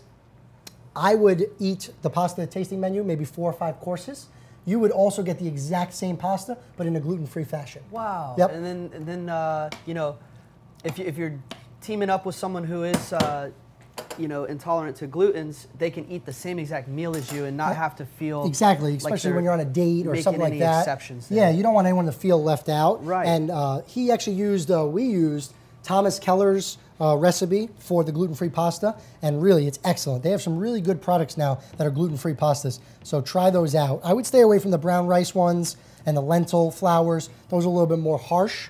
Maybe the chickpea flour mixed in with some other stuff, some xanthan gum, help thicken it, and we're good. We're gonna check our oven, make sure we have nothing in there, which we shouldn't, which is good. You always wanna check on that though. Sometimes you forget things and then you end up burning something. You smell that and that's smoke, not good. and you're like, oh no. So Cool. The only thing we're gonna need from one of the crew members is kind of like a big bowl, if they can, because we used our bowl for our sausage and peppers. Maybe that nice glass bowl. Something pretty. Yeah, this is gorgeous, gorgeous. All right. Well, yeah, maybe we'll. There we go. Yeah. All right. Cool. Thank you. We're Thank good. you, bro. So we'll get a big bowl. We got some pesto here. We're gonna dilute this, not dilute it, but thin it out a little bit with some pasta cooking water. So what I'm gonna do is I'm gonna take some, and this is salted, starched water because we have the pasta in there. So it's gonna help kind of give it more of a pasta sauce texture. Nice. We don't want it to be lumpy. We want it to be nice and creamy. Perfect. Thank you, Dalton. Oh, perfect. All right, cool. Glass bowl, Beautiful excellent. bowl for you. I'm gonna get that ready. I'm gonna get, again, some nice herbs. We have pine nuts because pine nuts are in our pesto sauce. We're gonna top with our pine nuts. We have 2 different types of cheeses. We also have a grana padano cheese over here that we can go on top. That's the cool thing about cooking with Italian food. You have so many options when it comes to cheeses. So you don't only want to use one, let's use a couple, right? Right. We have our cowbell ready. Our pasta, I just tasted again. We're a minute or 2 out. So what I'm gonna do right now is I'm gonna take some more basil. I'm gonna pick it. You wanna use that fresh basil. To keep herbs fresh at home, let's say you had a stalk of basil. We would take it, we'd roll it up in some paper towels, we'd put a little water on there, we'd roll them up, we'd pop them in the fridge. And that'll keep it moist and it'll keep it fresh for longer. Won't allow it to dry out. Exactly. So we're gonna roll this up just like we did the other dish. We're gonna take our chef's knife and we're gonna slice real thin. This again is called a chiffonade cut, ribbons. And we're gonna top our pasta with this. Some fresh basil there, guys. Fresh basil. Beautiful. That's good. We have some fresh heirloom tomatoes we're gonna put on top. We're gonna do some pine nuts. We got our herbs, some cheeses, and we're good to go. Okay, so let's plate this guy up. So, what's cool about spaghetti is you don't have to use a strainer, so you don't have to dirty another dish. We're gonna shut this off. Little chef pro tip here, guys. You take your spaghetti, and we're not worried about that water. Actually, I want a little bit of water in my sauce. A little bit of it's okay. So, I'm not worried about it. Put it right in there. Put that right there. you'll see that the transformation from that really deep green color that we had on the pesto before, now to more of a creamy, light. Yeah, almost like a milk is in there because we added the cream. Right. And it's lighter. We want to get all the pasta. We don't want to leave any. And what's cool about this is you can have as much or little sauce as you want. We'll kind of just give it a toss. You could throw some fresh basil in now and mix it in, but you could smell it as soon as we add that pasta in there. Oh, I mean, wow. those herbs activate. Really. And Look we'll at take that. this. Look at that, guys. We'll plate it up right in here. Fresh pasta. Give it a little toss. With a delicious pesto cream sauce. I like the oversized bowl, actually. It's kind of cool. right? We'll do some spaghetti on top. And that was just a quick, if you just want to do pesto sauce, boom, that's done. Healthy, delicious. Maybe we'll get a little wipe in here going. We're going to do some fresh pine nuts on top. Pine nuts. We're going to take our cowbell. We're going to do thick sliced cheese for this, just to give you a little bit show here. You can see the cheese now. It's not just going to melt in. Okay. Look at that, guys. Now, what I would add, if I was at home, I would even do on this some grilled lemon shrimp. Oh, that would be really good. Yeah. Even some chicken sausage, anything. So you could easily add any protein you'd like to this. Yep. This is great. Yep. So a little basil pesto cream sauce. We got our heirloom tomatoes, pine nuts. What kind of cheese is that there? That's Grana Padano cheese. Grana we also did Padano. our Pecorino Romano and our Parmigiano Reggiano. In the pesto. All mixed in there. So you got you got a real diverse flavor profile. You want to taste? I would love to. And this Let's is a do it. nice Let's do dish it. that could be served for your whole family. Really healthy, hearty flavors here. It can be done vegan without the cheese. It can be done vegetarian, like we've done it here. But if you wanted to go ahead and add those meats on there, it's up to you guys. Now, this is an awesome dish for infusion because you have your pesto. You can infuse anything into this pesto. You could finish with some extra virgin olive oil on top. I mean, and it's rich, it's creamy, and really it's simple to make. Good? A little bite to it? Excellent. Cool. Yeah, this is, I think we did a good spread for everybody here today. We offered dynamic dishes. We have some vegetarian, some meat options, lots of cheese. We do love cheese. Man, I gotta tell you, I had to swallow that bite down, but what a healthy, hearty bite of food there. I got all the herbs, the pesto, a little bit of brightness from the zest and Yeah. you know, the cheese. So great job. Let's do a quick recap on all the dishes we prepared. Definitely. From start to finish. So there. yeah, we've done 4 dishes today. It doesn't seem like we have. We've only been here an hour or two, but they're quick, they're easy. I didn't do any prep ahead of time. I prepped it all in front of you guys.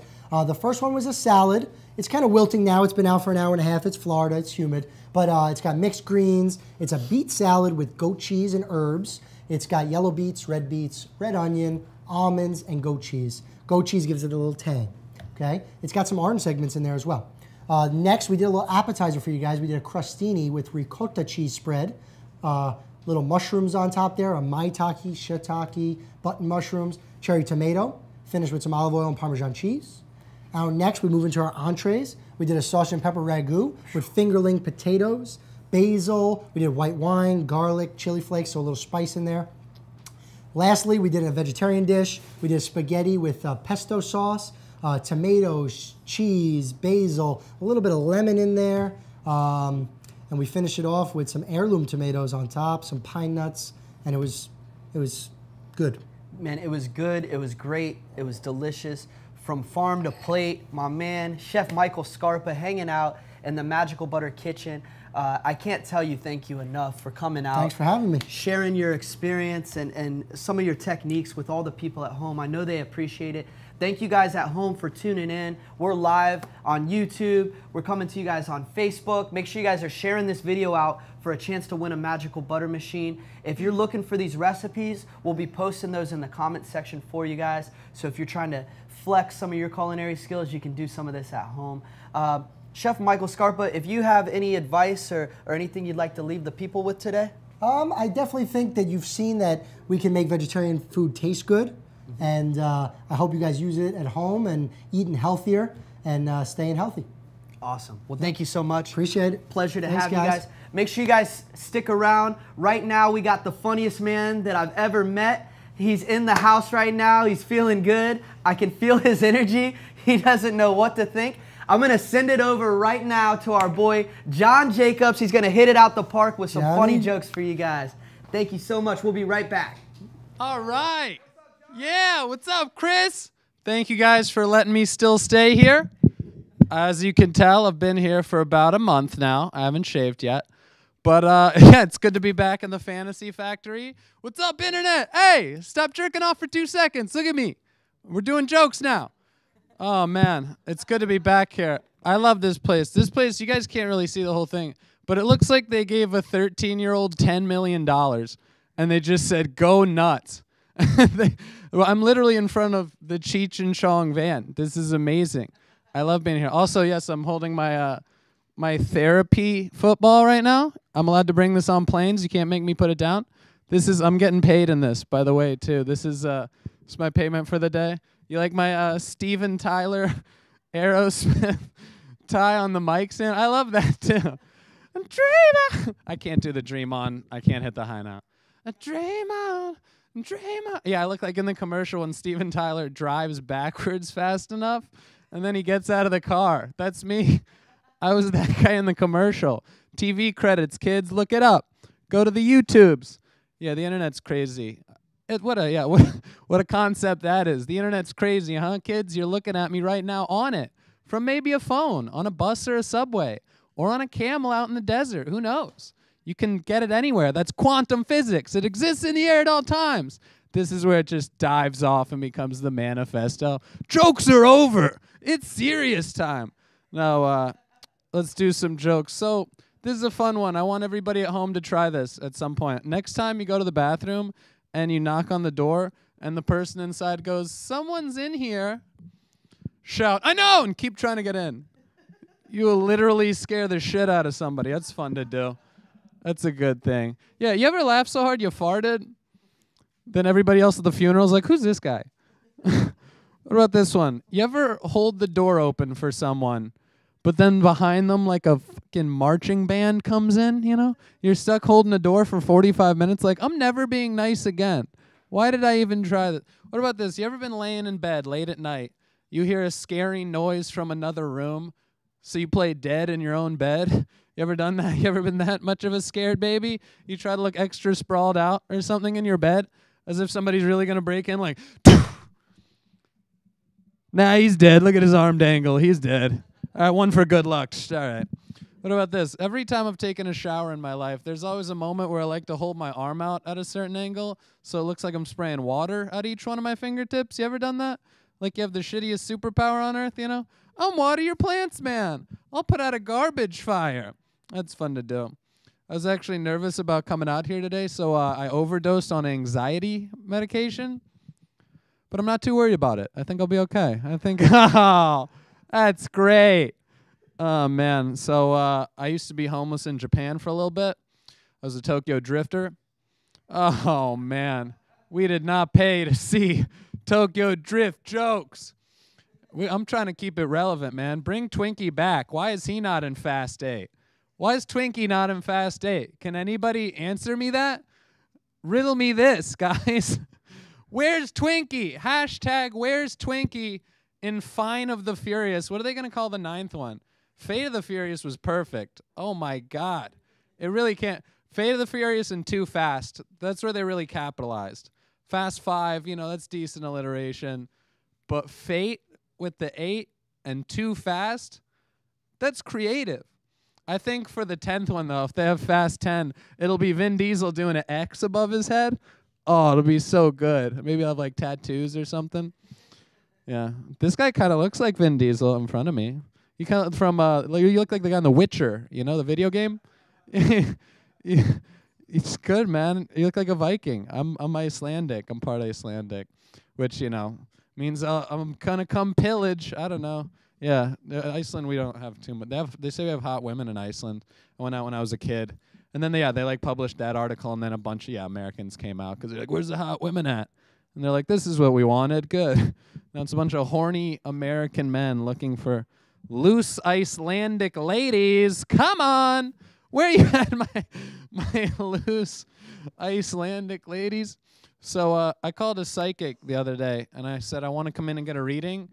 He said, what time? I was like, bad start. You know, because they should know, you know. Speaking of psychics, you know. Speaking of psychics, where was I going to go? Yeah, Rich Homie Quan. That's exactly where I was going. You think... I think Rich Homie Quan should sponsor a protein powder and call it some type of whey. Oh, where we at, folks? Give me a break. Madison Square Garden, sit down. I usually say stand up, but in my case, they're leaving.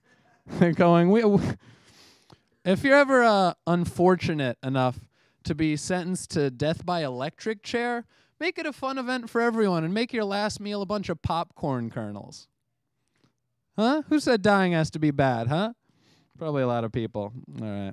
Lost him at the popcorn joke.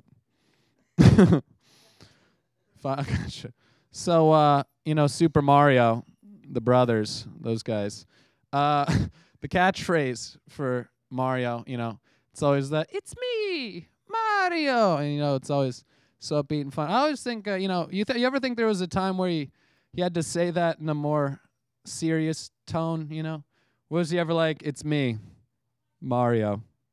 She's dead. Yeah, it's bad. All right, yeah. Who's still going to Mario's parties, by the way? You know what I mean? Mario party? Yeah, last time I came to your party, I had to jump rope with fire. I don't want to come back to your house. Yeah, video games are good. You guys know about video games. It's 3D. Put your glasses on. You can feel me touch you.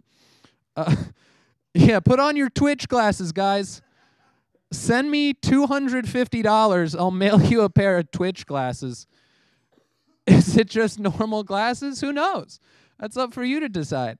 But, yeah, video games. Got the new Call of Duty, Everybody goes, dude, you got to get the new Call of Duty. It's so realistic, man. It's so realistic. No, Call of Duty looks realistic. There's a huge difference. Like, for example, I don't believe there's ever been a case where a soldier has accidentally thrown a grenade when they meant to crouch, Like, I don't think that's ever happened in war before, Just standing around. Whoops! Oh, shit! Oh, thank God friendly fire wasn't on. That would have been terrible. Like, if Call of Duty was realistic, can you imagine the kind of bar stories veterans would be telling around the country? Oh, yeah, we were all held up in Baghdad with our standard M-shoot M16s, Brad M9s. No, not Dog Fart 55. He went in with only a riot shield and throwing knives. He went on to kill 25 people that day, and he only died twice. It was so realistic. Yeah. And, just like real life, 25 kills, they give you a nuclear bomb. Folks, that's our policy. You get a nuke. So you guys do dabs out there, for medicine? I love to dab my medicine. I like dabs, but anything where you're using a blowtorch is kind of hard to get your friends on board with, It's not that serious. Come here. They're like, okay. Is this Breaking Bad? No, man, come on. So I got a question. Why is it that a painting of a naked woman is art, but a video of it is porn? Why is that? I'm pretty sure we only had paintings because we didn't have video yet, Like, you think we had castles full of naked women because it was artistic? No, kings just wanted to look at some titties. That's all it was. Who's going to check them? Hey, you can't do that. It's sexist. She's a witch. Burn her. There you go. No back.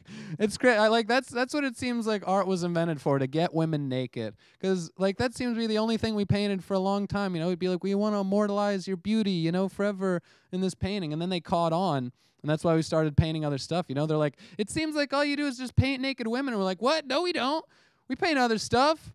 Like, bowls of fruit, We paint melted clocks and stuff. Yeah, art exists to get women naked to make men look awesome. And I say men look awesome because why do you think they painted men's penises so small in those paintings? Because that way, when a woman saw a guy's penis in real life, she'd go, holy shit, your dick is bigger than God's. All right, guys. Thank you guys for hanging out with me at the end here, doing some comedy to the internet. I love you, Magical Butter Twitch folks. See you on Facebook and iTunes, Summer at Southside. Buy my album. It's the best album on earth. If it's not, you can punch me in the face. Good night. Back to Chris. Thank you so much, John Jacobs. That was truly hilarious. I'm over here cracking up behind the scenes. The whole crew is laughing. I don't know what to say about you, bro. You're awesome. Thank you so much for your comedic stylings. Thank you so much to Chef Renee coming in, blessing us with a little gluten-free recipe as always. Big ups to the one and only Chef Michael Scarpa coming in hot today. We got delicious infused food for all of you. Thank you so much to all the viewers at home for tuning in. Make sure you guys make this weekend extra special for your father. Tell him you love him. Make him some delicious food. Get him a Magical Butter machine. We got great bundles and deals available at MagicalButter.com. You can get all of our products if you use the promo code Chef Renee. Thank you guys again for tuning in, and we'll catch you next week. My name's Chris, and this is Magical Butter. Peace out.